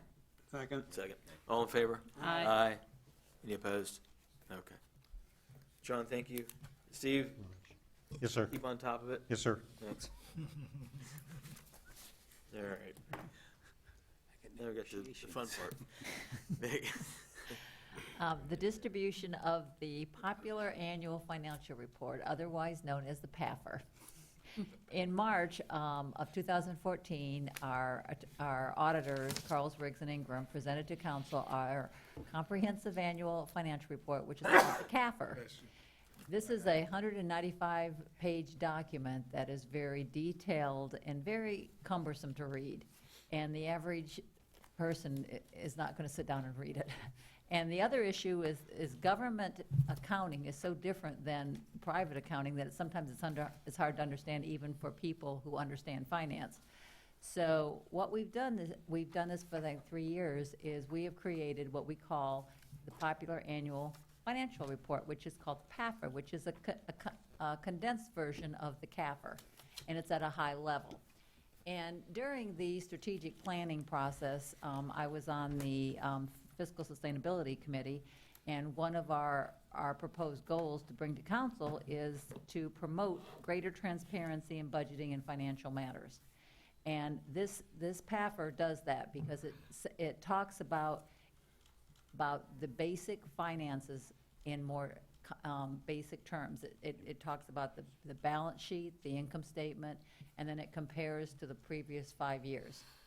And I think it's very important on the strategic plan connection is that this report promotes greater transparency and provides the community stakeholders with a condensed version of the city's financial statements to educate and encourage participation in financial matters. We will be putting it on the website. If you have any questions, I'll be glad to answer. No, it's good reading. I'm gonna have it in my bedtime reading. And don't forget, Mickey wants you pushed back. Appreciate that. Okay, thank you. Yeah.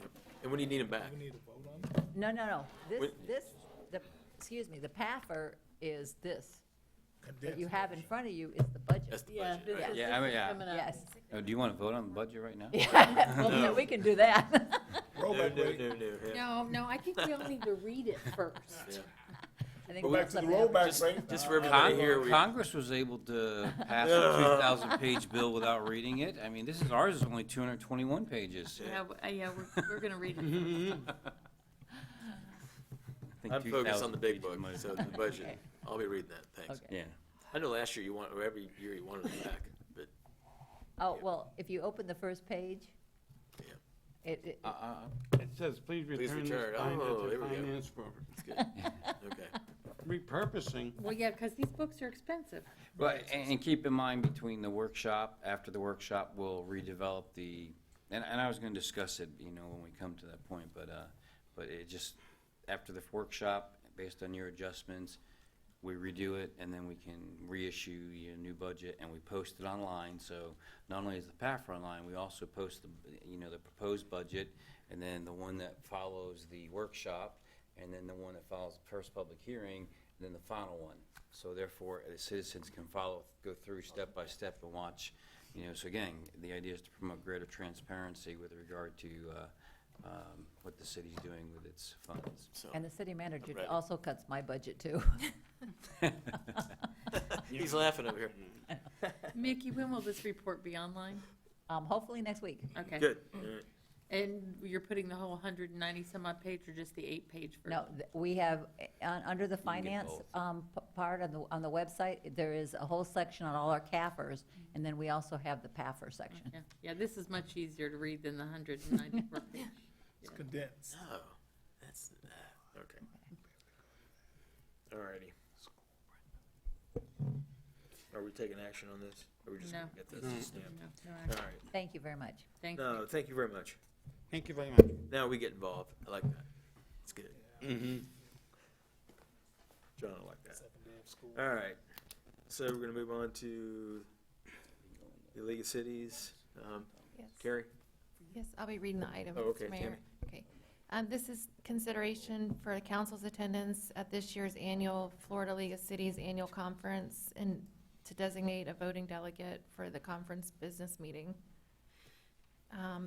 The dates of the conference this year are Thursday, August 13th through Saturday, August 15th. And there's also a closing night event Saturday from 6:30 to 9:30 p.m. So last year, Deputy Mayor Warner attended the conference and served as the voting delegate. Do you want, Well, Mike? I'm in favor, because school starts, I will You're not gonna be surrender. going? No, ma'am. Oh, School starts the 12th of August. see, I was gonna make you the voting delegate, 'cause that meeting starts at 7 a.m. You went the night before. That's my suggestion, Mr. Mayor. We have a fine leader there. We'll let her continue to represent the fine city of Cocoa. 7 a.m., 7 a.m., yeah, okay. 7 a.m. I Okay, don't know so how we're my just gonna surgery's go. gonna go, so I'm not Is committed. there money for me to go one night? There is. You go to- Yes. and Yes, go to- we, sir, we do budget for you. to yes, go we there, have yes. travel budgeted and for the hotel room at the World Center Marriott. It's so close, though. Yeah, there's some, you know, I went the first year as a city manager, and it really is geared towards the elected officials, and so I will tell you, and I think Brenda and Councilman Blake you can inform you, there's some good sessions there. Yes. There's some other sessions that, it's better to watch paint dry. But there are some good sessions there that, are relevant to issues that other municipalities and issues that we face. And so you have the opportunity to network and talk to the other municipal officials, elected officials, and how they're dealing with issues, that that we are dealing with. So, and then there's the whole policy-making component, as, the league relies on this as they develop their legislative agenda. That's why, with Brenda being the voting delegate, as they move things together, in terms of issues that are important to the league, representing the cities as a whole. If you haven't gone, Mr. Mayor, you really should go. First of all, there's an entire separate mayor's meeting just for mayors.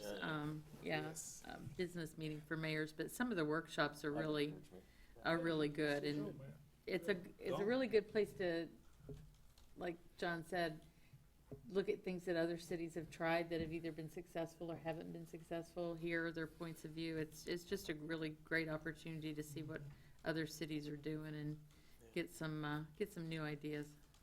Yeah, So if you can go, you definitely should go. yeah, I'll go. Yeah. I'll go. You should. Yep, I'm in. I mean, because the only day I could be able to attend would be that Friday, and then, I mean, you know, you guys can do the complete duration. I think you should do it when you can. In front of- Like I said, that's the first week of school, man. I mean, school starts August 12th, and then, Oh, you guys are early this year. Yeah, Mike, plan. Yeah, he's Look at like, that smile, look at that smile, yeah. okay, I'm in. I'm gonna go. All right, Okay. so the mayor's going and I'm going, and we know Don's probably not gonna be well enough to go. Although we could get you one of those little wagon cars. Get one of these motorized Jazzy carts. yards. run out on the car. So I make a motion that the mayor and deputy mayor go to the conference. Do you wanna be the voting delegate, Mr. Mayor, for that 7 a.m. meeting? He said no. Oh, hey, I'll be there. It's He'll be delegation there. right He's there. the mayor. I'll make sure you're there. I guess that means I'm the voting You go the night delegate again. before. You go up the night before. I would love to go, man. Brenda, Okay. you go up the night before. Yeah. Okay. The closing event on Saturday evening is usually Right. pretty good, too. All right. Yeah. It's sponsored by, They cut it short last typically year. It's What, sponsored by, chocolate fiesta? yeah, it's sponsored Yeah. by Waste Management. Okay, do we have to vote on this? Yeah. Or is it just a You just need a direction, you don't need a vote, direction, right? that's it? Yeah. Yeah. Okay. Okay, we're all set. Is that okay, John? You gonna go? I will not be going. I will be on a vacation for my anniversary Ah, very good. for a couple days. Okay. Well, okay, All Dad. right, Tammy? Good? Yep. Yep, thank you. Mm-hmm. And, Okay, yearly contract. guess we'll go to, Jack? Mr. Mayor, thank you. Item 8.1 is award a bid number B-15-04 COC Indian River Drive Water Main Improvements, project number WS0803 to Maxwell Contracting Incorporated, Cocoa, Florida, in the amount of $2,097,000. To approve a resolution authorizing the city manager to approve change orders in an amount not to exceed $209,700, which is 10% of the contract amount, for a total project cost of $2,306,700. To approve as a multi-year contract from fiscal year 15 through fiscal year 16, pending approval of the 16 budget. To authorize the city manager to execute the contract, and to approve a resolution amending the 2015 budget. I'm here to answer questions, but I can also just add that if you remember, it's been a while in the process, but we did have a community meeting with designs up for the community members to take a look at. We have completed that final design, the bidding, and we also included in the bidding restricted work hours in this area because of traffic and citizen concerns along Indian River Drive. So the work hours are limited to 9 a.m. to 3:30 p.m. each day. And there are multiple mini phases within the project that basically don't allow but short sections of the street to be opened every day and have to be closed up by the end of the day so that we have 2 lanes of traffic before 9 a.m. and after 3:30 p.m. each day. And I'm here to answer your questions. Good job there, Yeah. Jack. Motion approved. Mr. Blake? That's it. Well, I was just gonna make a motion to approve. Okay. I'll second his motion. Okay, all in favor? Aye. Any opposed? Good. Ouch. That'll help a lot. All right. Now we're gonna go to, anybody in the audience from an advisory board or a committee that would like to speak? Captain Ed? Well, come on up for a second. Yeah. Thank you, sir. Yeah, sir. Thanks, Captain. You want us You to mean bring the mic? celebrity, you mean, The Mr. celebrity. Mayor? Yeah, you want us to bring a mic to you? Yeah, that's a celebrity there, man. You know, you Navy guys are all alike. I mean, merchant marines. Since we had a shorter meeting, I want to just kind Yeah. of embellish in this a little bit, right? Make Captain sure you Ed, congratulations. Yeah, Thank you. congratulations. Put the mic down so we can hear you. Yep. Captain made the Port Canaveral magazine, and Centerfold, baby. huge write-up. They're gonna sell out on the day. I got a 2,000 copies if anybody wants. Yeah. Tell us about it. They interviewed you. and- Well, it doesn't say, but I first came into the port in 1950, Wow. and that's before the port was established. The port was actually established in 1953. And we're on an LST. We could come in, but we wouldn't be able to go out loaded because there wasn't enough draft. So we beached the LST south of the jetty, and that's how we loaded her. Wow. And then we came in and out about 3 or 4 more trips. Back in those days, we were bringing the equipment down to the trekking station. So all these islands, all the way from Cape Canaveral to Ascension Island. Well, we were on the beach at Nawanaha. That's an island off of Argentina. And a big swell came in and picked her up, down, and broke her back. And the LST had to limp all the way back to Green Cove Springs, and they laid her up. And then I was away for a while, and then I was captain of the Vanguard. Vanguard, yeah. And I had her for a while, and then I went out and went to another ship and come back to the Vanguard again, and left again, and then came back to the Range Sentinel.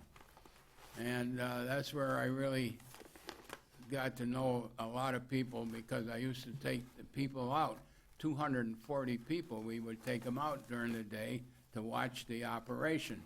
The Range Sentinel was the platform for the new submarines and the submarines that had extensive repairs. And we would go out into the ocean. They would put a mast on the submarine, and the submarine would submerge, and then I had to get into a certain position, and then she would do her thing, Yeah, launch her missiles. We all remember the white ships and Yeah.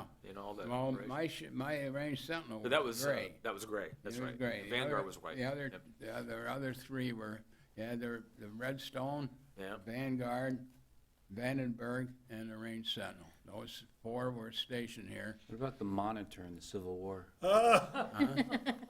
The Merrimack, the Monitor, and the Well, Virginia. I know where that is too. And so from there on, and then I retired, and next thing I became an ambassador out at the port, and then I was there for a while, and then Frank Sullivan was the one that had appointed me, and of course he lost, and so they made me ambassador emeritus. So that means I guess I'll be ambassador until I die. But the port has meant a lot to me. I've enjoyed it. I've done a lot there, and I just enjoy it. And incidentally, while I was on the Range Sentinel one morning, I was having breakfast, and my 3rd officer says, "You've been the Cocoa captain." I says, "Yeah, I go shore to Mousetrap, Ramones in the inner room." And he says, "No, Captain, Cocoa." "Yeah, I know what you're..." "No," he says, "damn it, get in your car and get on 520 and go 2 bridges. And you're going to see a little village called Cocoa." Well, by gosh, I did. And incidentally, you don't mind me telling the story, do you? No. The people that owned the old hotel, Georgia and Tony Nino's, right? I was going with Lady Grundy at the time, and she brought them on She's a lady with board. a Rolls Royce. Yeah, she's brought them on board as guests one, and they invited me to the hotel. Well, I fell in love with it. I was going to retire there. And incidentally, when I was 3 years old, my nickname was Coco. Coco. So Wow. that's so Coco, and so Mention it here, man. I had to settle here, Right. and just fell in love with Coco. Captain, it's the original Cocoa. Yeah. Not East Cocoa. Yeah, and had a lot of fun. Ah, Even the mayor and I had to punch out a bunch of guys one night. Remember that, Henry? Oh, yeah, that's right. Oh, I just had a ball. We cleaned the town up. get didn't we? that? Yeah, we sure did. please, Yeah, I was it's not on tape, is it? Yeah. No, it's not. I hope not. Yeah, I was attacked one day, and he said, he has helped me. Okay. Okay. Any questions? Well, thank you for inviting me. Yeah, thanks. Thank Captain, you, thank you. celebrity. Hey. Hey, for the record, Brought to you by John's today's comments. Civil War Got him off track. comments. John's comments, sir. Yeah, that's good. Thanks, Captain. Very good. All right, so we're gonna. Anybody else? No. Okay, so we're gonna move to City administration, of course, I'll go to Ed. I have to follow that up? Wow, that's hard. That's tough. Okay. Well, one ad after another, so. Yep. I do have a short report, Peachtree Street. Yay! Peachtree Street, you see construction going on. It's not our contractor, it's the gas company getting the gas main replaced. They've actually held up our contractor. They expect to be done this month. We've issued notice to proceed for DP Construction, or DP Development, which is our contractor, effective the end of this month, so they will officially start. You'll see instead of little gas pipes, storm pipes and so forth coming on site. Great. So that'll be kicking off very soon. We held a public meeting on July 9th. We handed out, or sent out about 78 invitations. The Housing Authority sent out newsletters to about 50 people with meeting information. We handed out flyers at Juneteenth. The meeting was held at the Pineda Senior Center on Fern Street. 2 people showed up. The staff and the contractor and so forth outnumbered the public, but we did get 2 members of public. They were presented the construction sequence, what to expect,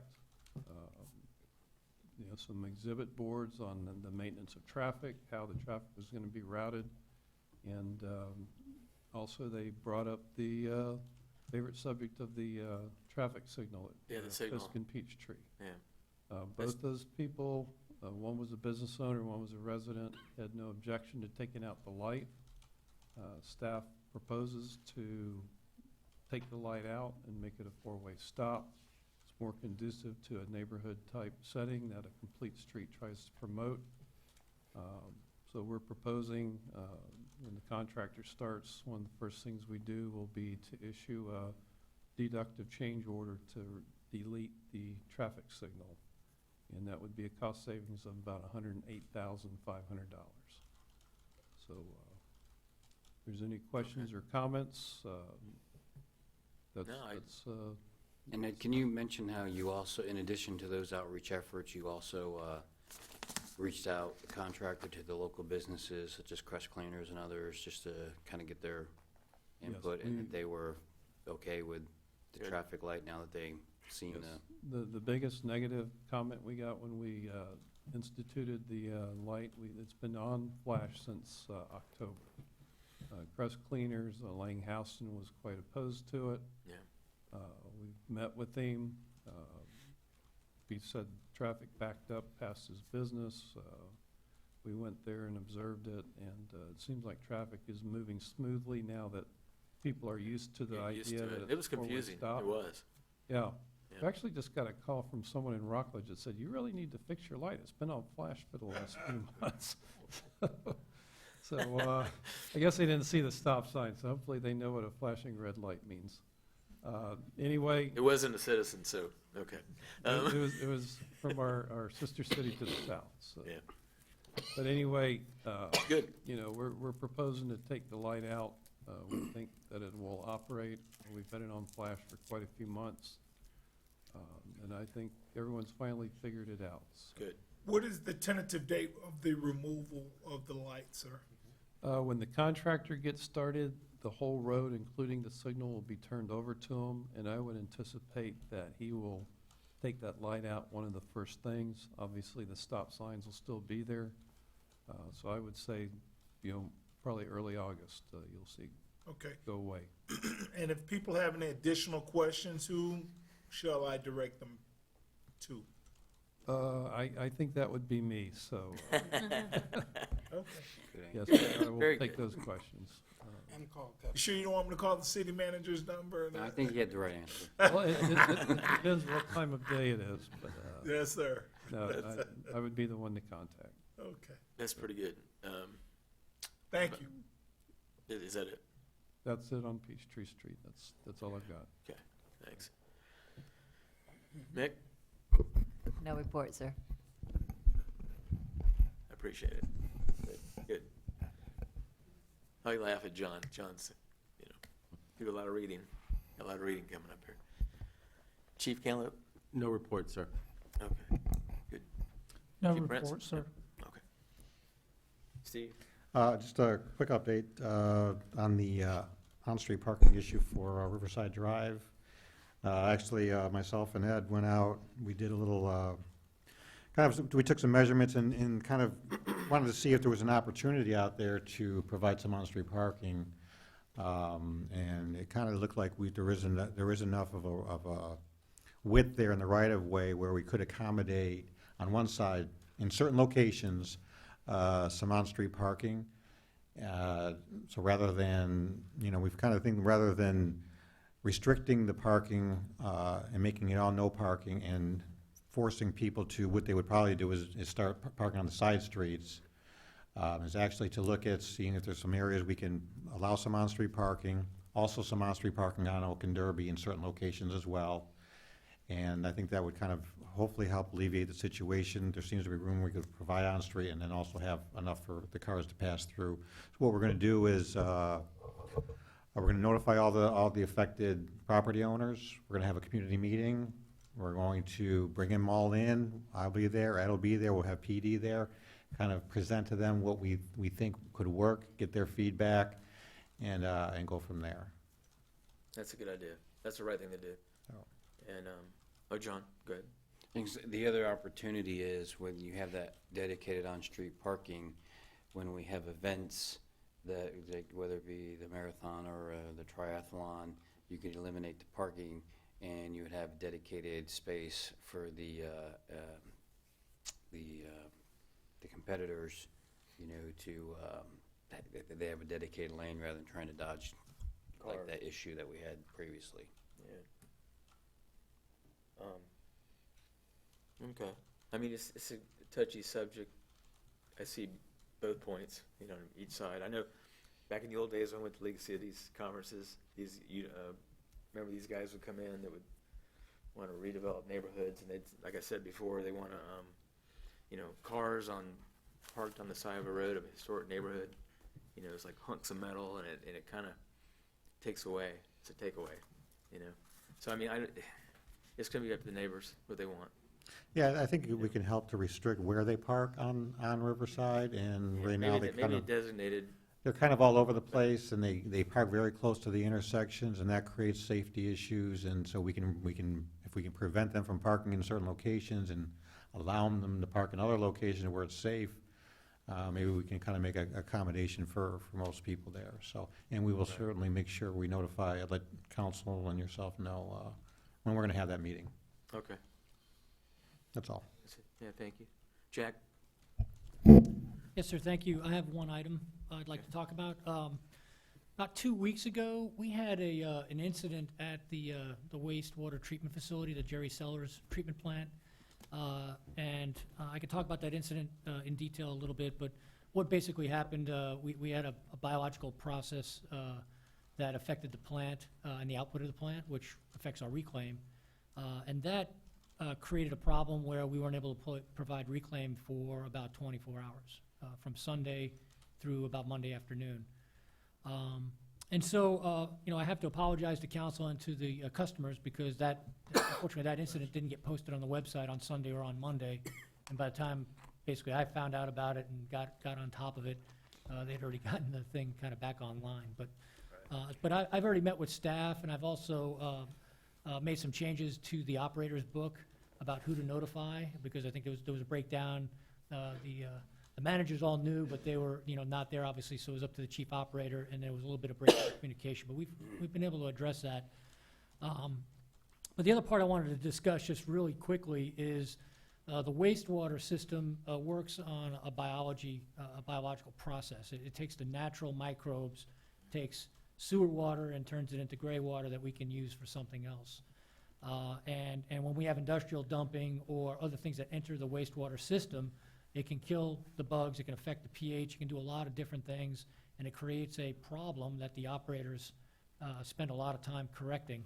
And while they're doing that, obviously, if the effluent doesn't meet the criteria, then we can't discharge that, we can't use it for reclaim and so on. So all the other steps were done real well. We were able to store that water in the Bracco Pond system, so it can be reused at a later date. But there are a couple of things that we're doing. We already had in process, believe it or not, we have what we're calling a pre-treatment program that we kind of launched a couple of months ago. We were putting together, and as part of that program, that pre-treatment program, there's a number of things that we're doing. As a result, we've actually added just recently some additional influent monitoring, so we can monitor different more criteria that'll give the operators the ability to make adjustments when they see the influent, the quality, the chemical composition change, that they can maybe make more proactive changes in the plant before it becomes a problem. We're also actively searching for industrial users to identify them and also to educate them as to what they can put in the sewer system and what they cannot. We're also putting together a voluntary survey. We're going to put out a mailer here pretty quickly and begin to see if we can pinpoint some of our other users, identify what kinds of things that they're putting in the sewer system and what kind of uses their business has, and see if we can attack it from that point of view. And then we also have some increased sampling throughout the system whereby, along with our actively seeking industrial users, we have the ability to, limited by manpower, but we have the ability to go back and to try to search in our system upstream of the plant, back to the lift stations, and then hopefully back to the eventual users, when we call hot samples, is try to figure out where they came from, and then identify it from the lift station, then that area that serves, then looking specifically in that area about who's using the wastewater system, what manhole is coming in hot, and what businesses are connected between manholes. So it's a real laborious type of process, labor-intensive, to get to that point. Right. So all of those things are kind of wrapped up in what we would call a pre-treatment system. We have been doing that to a certain degree, but we've kind of re-injected some new goals and objectives, added some of the surveys and some of the other things involved that will start this year. And hopefully, in implementing that, we can educate the public and also identify folks that may not even be aware that they're dumping and that it causes chemical effect in the plant. So I just wanted to sort of address that in general, and if you have any questions, let me know. Thank Did you have any complaints when you were down for 24 hours? I didn't, but I did get a call from one of the council members. Yeah. Somebody texted me, and I don't remember who it was. Yeah. It was a friend of mine. I said, I don't know. Didn't hear So, anything else. so I'm sure, there might have been some folks who turned on their reclaim and didn't probably. have it, and they may have called or didn't, but I had only received one call myself. The morning I went, July 5th, that was Monday morning. Was it July 4th? No, What day was that? It was the 5th was Sundays, It was- 6th was Oh, Monday. that's right, yeah. Monday, yeah, Yeah, so, Monday. well, Monday morning, I was getting ready to leave on vacation, and my sprinkler system had come on during the night, and it stayed on. It wouldn't cut, it wouldn't cut off, so I had to go and manually turn it off, but probably nothing to do with that, so, all right. That's all I have, sir. Yep. Tammy? The only thing I wanted to report on was, we put bags in all your chairs. That was information on upcoming challenge that the city's doing for our employees. We're partnering with the YMCA and COCO to offer, it's a combination of a weight loss challenge and wellness challenges. And it includes gym memberships for our employees, and it's very detailed what they have to do to sign up to take advantage of those. And also, last week, we had our employee health fair last Thursday, and we had over 100 people attend. I want to say about 130 employees attended. Good. For 2 days, we did our PHAs, which is the personal health assessment through CARE ATC, which is the fasting blood draw. And so we did, in the 2 days, we did over 100 of those. I think it was 110. And also, we had a blood drive on Thursday, and I know you had a blood Yes. drive, so. Wow. That's good. And because of How many? the blood that was taken for the PHAs, the blood mobile is very picky about their veins, and some employees wanted to give blood for both, events, but they weren't able to. So we're going to schedule another blood drive in the future. But we did have 10 employees donate, but other employees wanted to donate, but they weren't able to based on, you only have so many good veins that you can get blood out of one day. Does John give blood? I don't know who Trying to gave get- blood, yeah. Private decision, sir. I figured he'd probably be charging the blood bank. So, all right, that's good. That's great news. All right. Okay, Carrie, anything? No, someone from my office will get with you and Deputy Mayor Warner tomorrow regarding the conference and hotel reservations and stuff. Okay. So. All right, thank you. All right, so we'll go to Anthony. The only thing I want to report is, last week I'm pleased to report that I was elected president of the Florida Municipal Attorneys Association. Wow. Let's turn back the tide, man. Yeah, so I'll be representing the city attorneys That's awesome. organization for the next year. I'll probably see whomever is at the Florida League of Cities Conference in Orlando, because I have a few responsibilities at that conference. Are you speaking? No, No? I'm not speaking. I think I have to cast a vote at some couple policy board meetings, so. It all started in 1993, when I Yep. started representing the city of Cocoa. Wow. And so it's an honor to be elected president.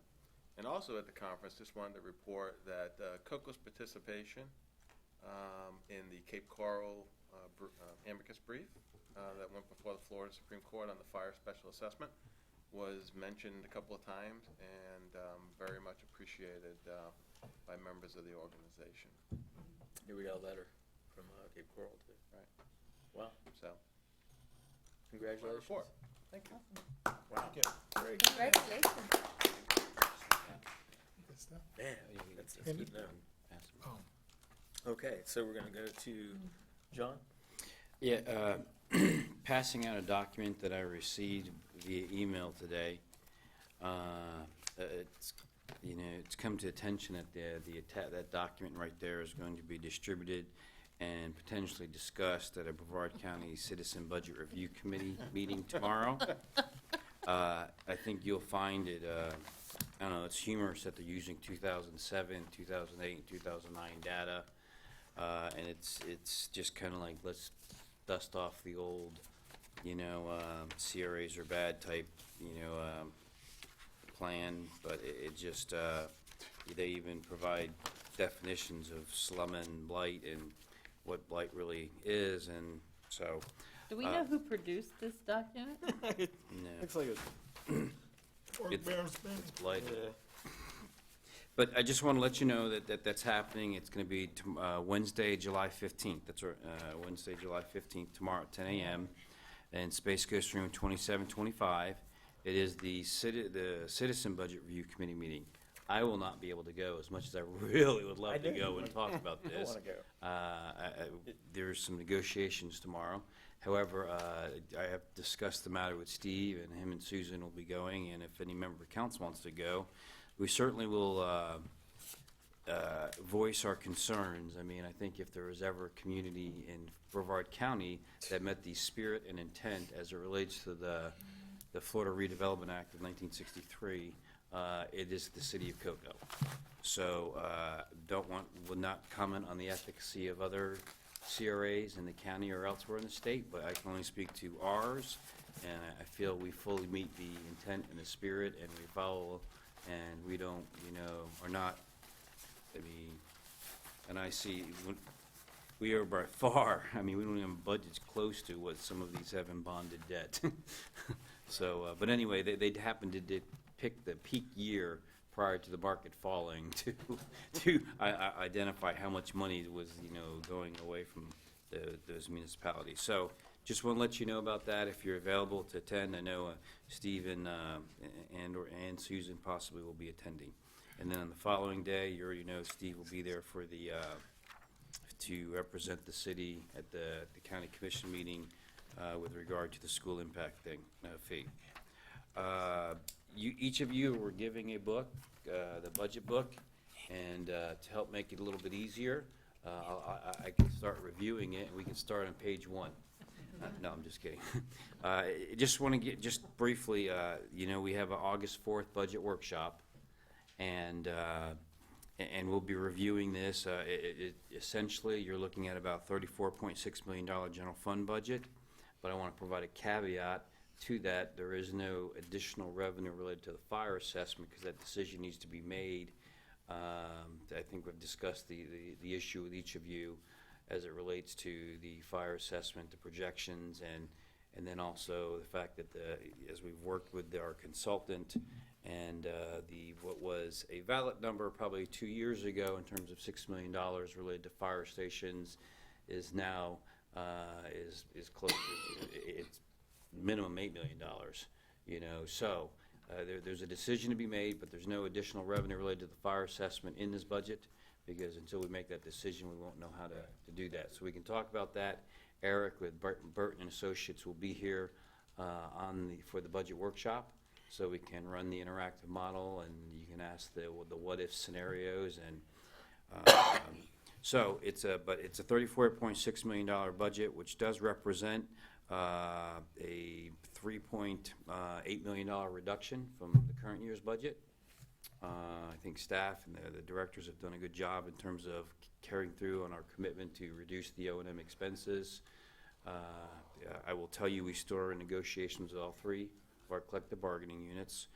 And then there's also in there that's about an $85.1 million water sewer budget, which would be down by about 91.3 million, last year, and a $2.7 million stormwater budget, which was about $1.8 million in meaning the current year.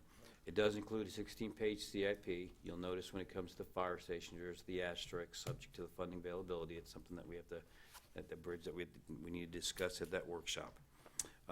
Just for the public's benefit, on the 8th of September is the first public hearing on the budget, and the 22nd of September would be the final public hearing on the budget, in which you would be adopting the budget for the next fiscal year.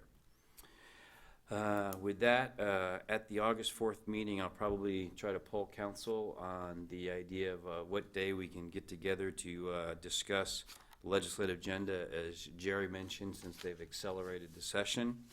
And along those lines, and I forgot to mention, I really would like to thank Matt, and some of the staff in community services and Samantha in helping us respond when Jerry called. They were very, Matt was really critical to, ensuring that we got that information together, and got it into Jerry's hands. But anyway, so we do need to do that, and one of the projects, we met with the, Steve, myself, Joni Ucala, we met with the Canal Port Authority staff and their CEO, and talked about the importance of the project, and I know it's on the Space Coast TPO and the FDOT list, the PD&E for 524, and what we could do legislatively potentially to accelerate that project, because obviously it has such a huge, economic impact to the region, and there was some legislation passed this current year that talked about, I think they called freight zones, something to that effect, and that with potential state incentives. So that's would be a project that it would add to, or potentially recommend that you consider moving forward. And then last, just want to advise council, myself, I know the police chief, and Mr. Mayor, I believe you have been volunteered or have been requested to participate in a community or leadership forum or panel this Saturday from noon to 4 o'clock at Celebration Tabernacle. They're having a citizen panel, and then they're having a community leaders panel. And there's only about an hour of the actual panel, and it's an opportunity of, whereas typically you have citizens coming before the council saying, you need to do this, you need to do this. It's like they talk about problems, and we talk about what we're doing, and then I think how Pastor Beckford envisions, it's also an opportunity for the community leaders. There's a number of people. Kendall Moore will be moderating it, but then challenging those that are in attendance, stakeholders, saying, well, what are you doing, like when you take with the issue of crime? Well, what are you doing when something happens in your neighborhood or in your apartment complex, or or maybe with a big community development, or like, well, what have you done in terms of getting out and mobilizing and talking about the appropriate zoning or development pattern in your neighborhood, and how can you participate? So it's supposed to be the beginning of a dialogue that Pastor Beckford is seeking to advance, and so I know we're looking forward to that. And I believe that's it, and the budget's only 221 pages this year. All right. John, thank you. John, real quick, excuse me. Yep. It's at the National Guard Armory. The event will actually be held at the National Guard Armory. Okay. 12 to 4. Thank you very much. I Yep. I thought it was, I'd been zoned up at Celebration Tabernacle, 'cause Is it Sons of the Soil or something? sons and daughters of the soil. Sons and Daughters of the Soil. All right. So, First of its kind. Yeah. That's really good. Councilman Blake, how you doing? Very good, sir. Welcome back, Mr. Mayor, coming back from the second great state, but it's not the first great state, coming back from Georgia. That's right. I want to say welcome back. Glad you had Godspeed to and from Georgia. Mr. Mayor, on behalf of the great city of Cocoa, District Number 1 that rings in all of our hearts, I would like to say thank you very much, Commissioner Jim Barfield, for being a man of integrity, but also a man of communication, cooperation, and collaboration. As you all know, Jackson Street will complete the finishing portion, the county portion of the pipeline, and the fourth C will be canal, filling that canal in and persevering, and I was very proud to hear that. Matter of fact, prior to coming to council meeting, I just took a trip down old memory lane there on Jackson Street, and it's posted there. They have one of those flashing signs there. So from July 30th to September 30th, they will be implementing the drainage system there, and that started within District 1, so I'm very happy of that. My second request will be the 4th of July. We had a great time. I'm going to save some of that for you, sir. We all did a dynamic job. You did a tremendous job in presenting our portion of the city to the public, and BSO did a great job of our symphony, sorry, y'all, symphony orchestra. Delilah, I'm trying to think, yes, she did a fantastic job too as well. July 20th will be the Diamond Square meeting. Also, I want to say hello to Tyler Furbish, brother, wishing you to a speedy recovery. I know you're home, and there's no place like home. Not only are you taking marching orders from your wife, but also your sister. I think she's a nurse as well, so she's a we nurse. wish you a speedy recovery. Sir? His baby sister, she's a nurse. Okay, yeah, so one way or another, that estrogen power kicks in, and he must eat that humble pie so that he recuperates rather quickly. Yeah, right. About 2 weeks ago, a week and a half ago, Chief Cantaloupe and myself, I just give it to Mikey, he'll eat it. We have broke bread there. Chief Cantaloupe did a fantastic job in acknowledging the kids there at PALS program. Sir, is that correct, Mr. Chief? All right, very good, sir. And last but not least, I had a fun time breaking bread with you there, sir. Last but not least, I want to say congratulations to Barbara and Kenneth Moore celebrating their 50th anniversary, August the 13th, 2015. So 50 years of that. Is that silver anniversary? What is 50? Is 50 silver? I don't know. Is it gold or silver? Which one is it? Gold. Get it right. That's right. No, I never made it that far. Hey, I'm gonna have some of you all that's been in. Well, never made it congratulations, Mr. and Mrs. Moore. Job well done. I never made it that far. Yes, sir.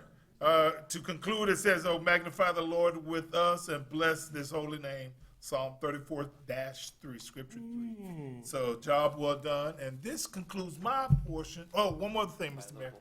Yes, sir. Yes, sir. Yes, sir. Yes, sir. You're right. One more other thing, Mr. Mayor, and I thank you for your patience. At our Space Coast League of Cities meeting, we had the discussion about the appointment of the Brevard County Charter Review Commission, which will be implementing here pretty soon. Our Commissioner, Jim Barfield, selected Chuck Nelson, former county commissioner, Henry Miniboo Jr., former County Roads and Bridge Director, and Cole Oliver, a Melbourne attorney who graduated from law school 2007. These are the CRC members that were appointed by our county commissioners. And as you know, it is very important that we be, I know we will, actively involved in the proposed charter amendments. So needless to say, Mr. Mayor and our city manager and our super attorney and president attorney, I know we will be addressing those concerns as well. And last but not least, they also presented to us super attorney Garganese has a copy of this about the ordinances that came down from the Supreme Court that released a major opinion concerning municipal sign regulation. Came out in June of this year. So that will be discussed. On that wholesome note, buy local, continue to fly the greatest flag of it all, American flag, Old Glory. Keep it local, spend it local. Why? Because we love you locally. Thank you. Yep, great job. Thank you. Thanks, Mike. You gotta follow that. You gotta follow that, Don. Yeah, I don't have much to say. Thank everyone for coming out this evening. It was great, and hopefully last time you'll see me in this wheelchair, because tomorrow morning at 8:30 I'll be in La La Land. So hopefully I'll be successful this time.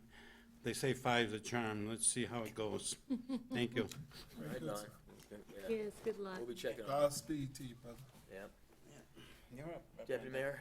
I don't really have any report, Mr. Mayor. I just would like to tell Councilmember Furbish that we miss him. We'd like for him to hurry back.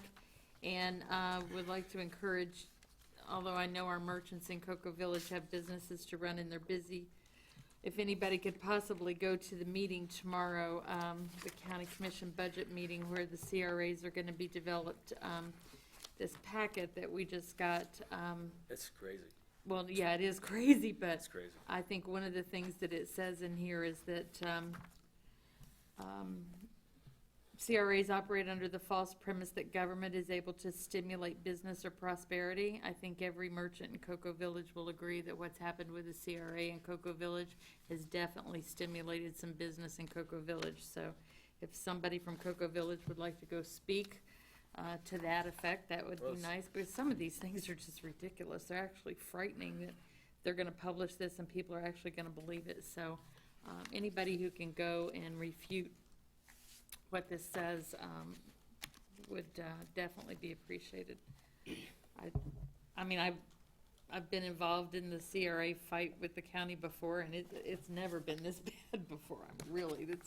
At least looks before pretty- they were putting out facts, not Looks pretty- lies. Yeah, it's lies and it's prehistoric. Yeah, yeah, I just love this. The North Brevard Economic Development I saw that. Zone is the fattest pig of them all. Here you go, North Brevard, this is what they think of you.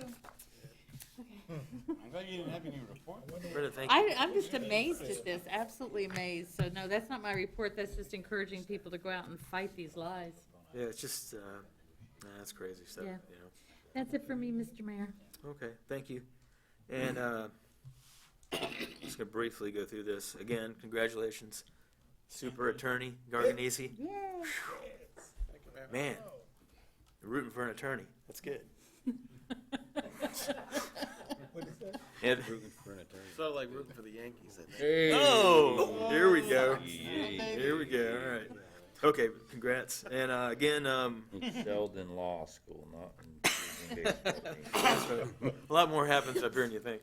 Hey, John, Jerry's still here. We kept Jerry up. That's good.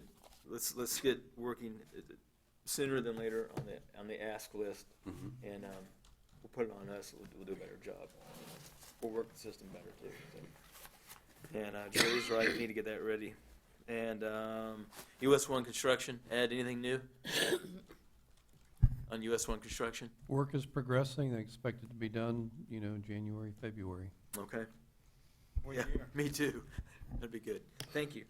And again, Tyler Furbish, get better. And when you're ready, come back. We miss you. And I'm still waiting for my call that I can come visit. So, Yeah. you know what I mean? I guess we all are. So we'll talk to you soon. And I'm going to just kind of poll the council. Do you have a problem in the fall about doing a crime summit, another one, a tweaked one, a little more, a crime summit No, that we I'm had? fine with it. Okay. Let's make it happen, Cap. We're going to tweak a little bit and a little more local. Great panel again, and October, you said? Yep. Yeah. Probably October, right? Yes, October would be Okay. better. And, Will it be, can I ask a question? Yes, sir. Budget in Is, September. will it be like a weekday or a weekend Man, I'm thinking it's probably a Tuesday or Wednesday, right? evening session? Yeah. So I will be out of, anything Yes, after. no, you'll be, yeah. Yeah, I'll yes, make sure. okay, anytime after 5, something, 4:30, whatever, out of school. We don't want to wear people out. An Right. hour or so, get in, maybe an hour and 15 minutes, and we, similar to last time. Yes, sir. And, Okay, you know. that okay. works, sir. Okay. And I've Um, already had preliminary conversations with the facilitator last time to Good. see about his availability. Okay, good. That's good. I guess it'll hinge on that too. Everybody has to be there though. You know. All right. Again, July 4th was awesome. I think it was the best one we've ever had. John, Oh, that was more than that. it was more than that. Yeah. I know, but that's cutoff point, 12K. How many people you think? I think we had at least 20. At least 20K? 20,000. Yeah. 17 to 20. 17 to 20? The thing was packed everywhere. Yeah. The Oh, yeah. streets, Harrison, Bridge, I mean, Yeah, the fireworks was better than last was year pretty and big. much better than 2 years ago. and there's people over in St. Mark's, over on the other side of St. Mark's. I mean, it was Even St. Mark's was having a barbecue. Wow, man. Yeah, that's cool. All right. Patriotic duty. Yeah, that's good. So that was a big win, and it rained the 2-3 days before, and the days after. We hit it right in between. You know, it's good weather. It was hot. Okay. Also, on our strategic, our projects and our strategic plan, can we just do just the projects where we're at some future meeting? sure we can. I do don't it. wanna We- wear we you can out. I do know it. you're busy. No, we discussed them this morning. Yeah, if we So I can- mean, we can give you an update on at the August 4th Yeah. budget workshop. Okay, let's do that, and that's important. And then you're working on the top 10 of the CPD. Public Department. We have it, and it's being incorporated. Yes, we are. We I have mean, it. once we see it, Mhm. the top 10 of service calls for service, Mhm. then I can take action too a little bit, you know, in some of our, you know. So okay, and the last thing is, I went on a 3.5-day vacation, and it was great going to Stone Mountain and Atlanta area. Did some shopping, hung out with my sister, and my brother-in-law. It was great, but it was felt good to come home. So I love Brevard County and I love Cocoa. So everybody have a good night. Mr. Mayor? Thank you. Mr. Mayor? Yes, sir. Mr. Mayor? Yes, sir. Just one quick thing before we quit. You may have read that just a little while ago, the Florida Supreme Court threw out a number of the Florida congressional districts, and has required the legislature to come back within 100 days and provide a new set of congressional districts to the court. Wow. They're going to call that special session in August, and while Congressman Posey's district was not, I think there was about 14 of the districts that the Supreme Court ruled, they ruled didn't comply with the no politicking amendment, and said that those had to be fixed. As always is the case, when you fix some, it requires changes in others to balance that fix out. So while Congressman Posey's district is not one of those that has to be fixed, there is the possibility that there may be changes in this congressional district. And so I just wanted y'all to be aware, follow that, I'll be following it, that there could be impacts even to this district of changes in how much of Brevard County is in one congressional district, how much does Congressman Posey, do we get connected with somebody else, It's et possible cetera. that too. It's basically just almost thrown up in the air again.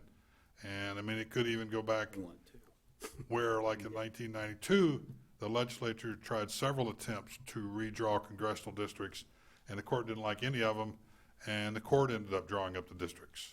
So the fun continues. I just wanted since that's not an issue that the paper's made a big deal of yet, but it could change our congressional representation in the area too. And you may have also read where the Florida Senate districts have been challenged. They're now in the process of issuing subpoenas, getting senators together to discuss their involvement in the process. And so before the next election, we might even have changes in the Senate districts. The House is in good shape. They, courts ruled early that they had fully complied with the amendment, but it appears that they're still concerned about the Senate districts too, so none of that is settled either. But at least we do know for a fact that the congressional districts will be redrawn. So keep your eyes open and keep looking. You never know how it's going to be.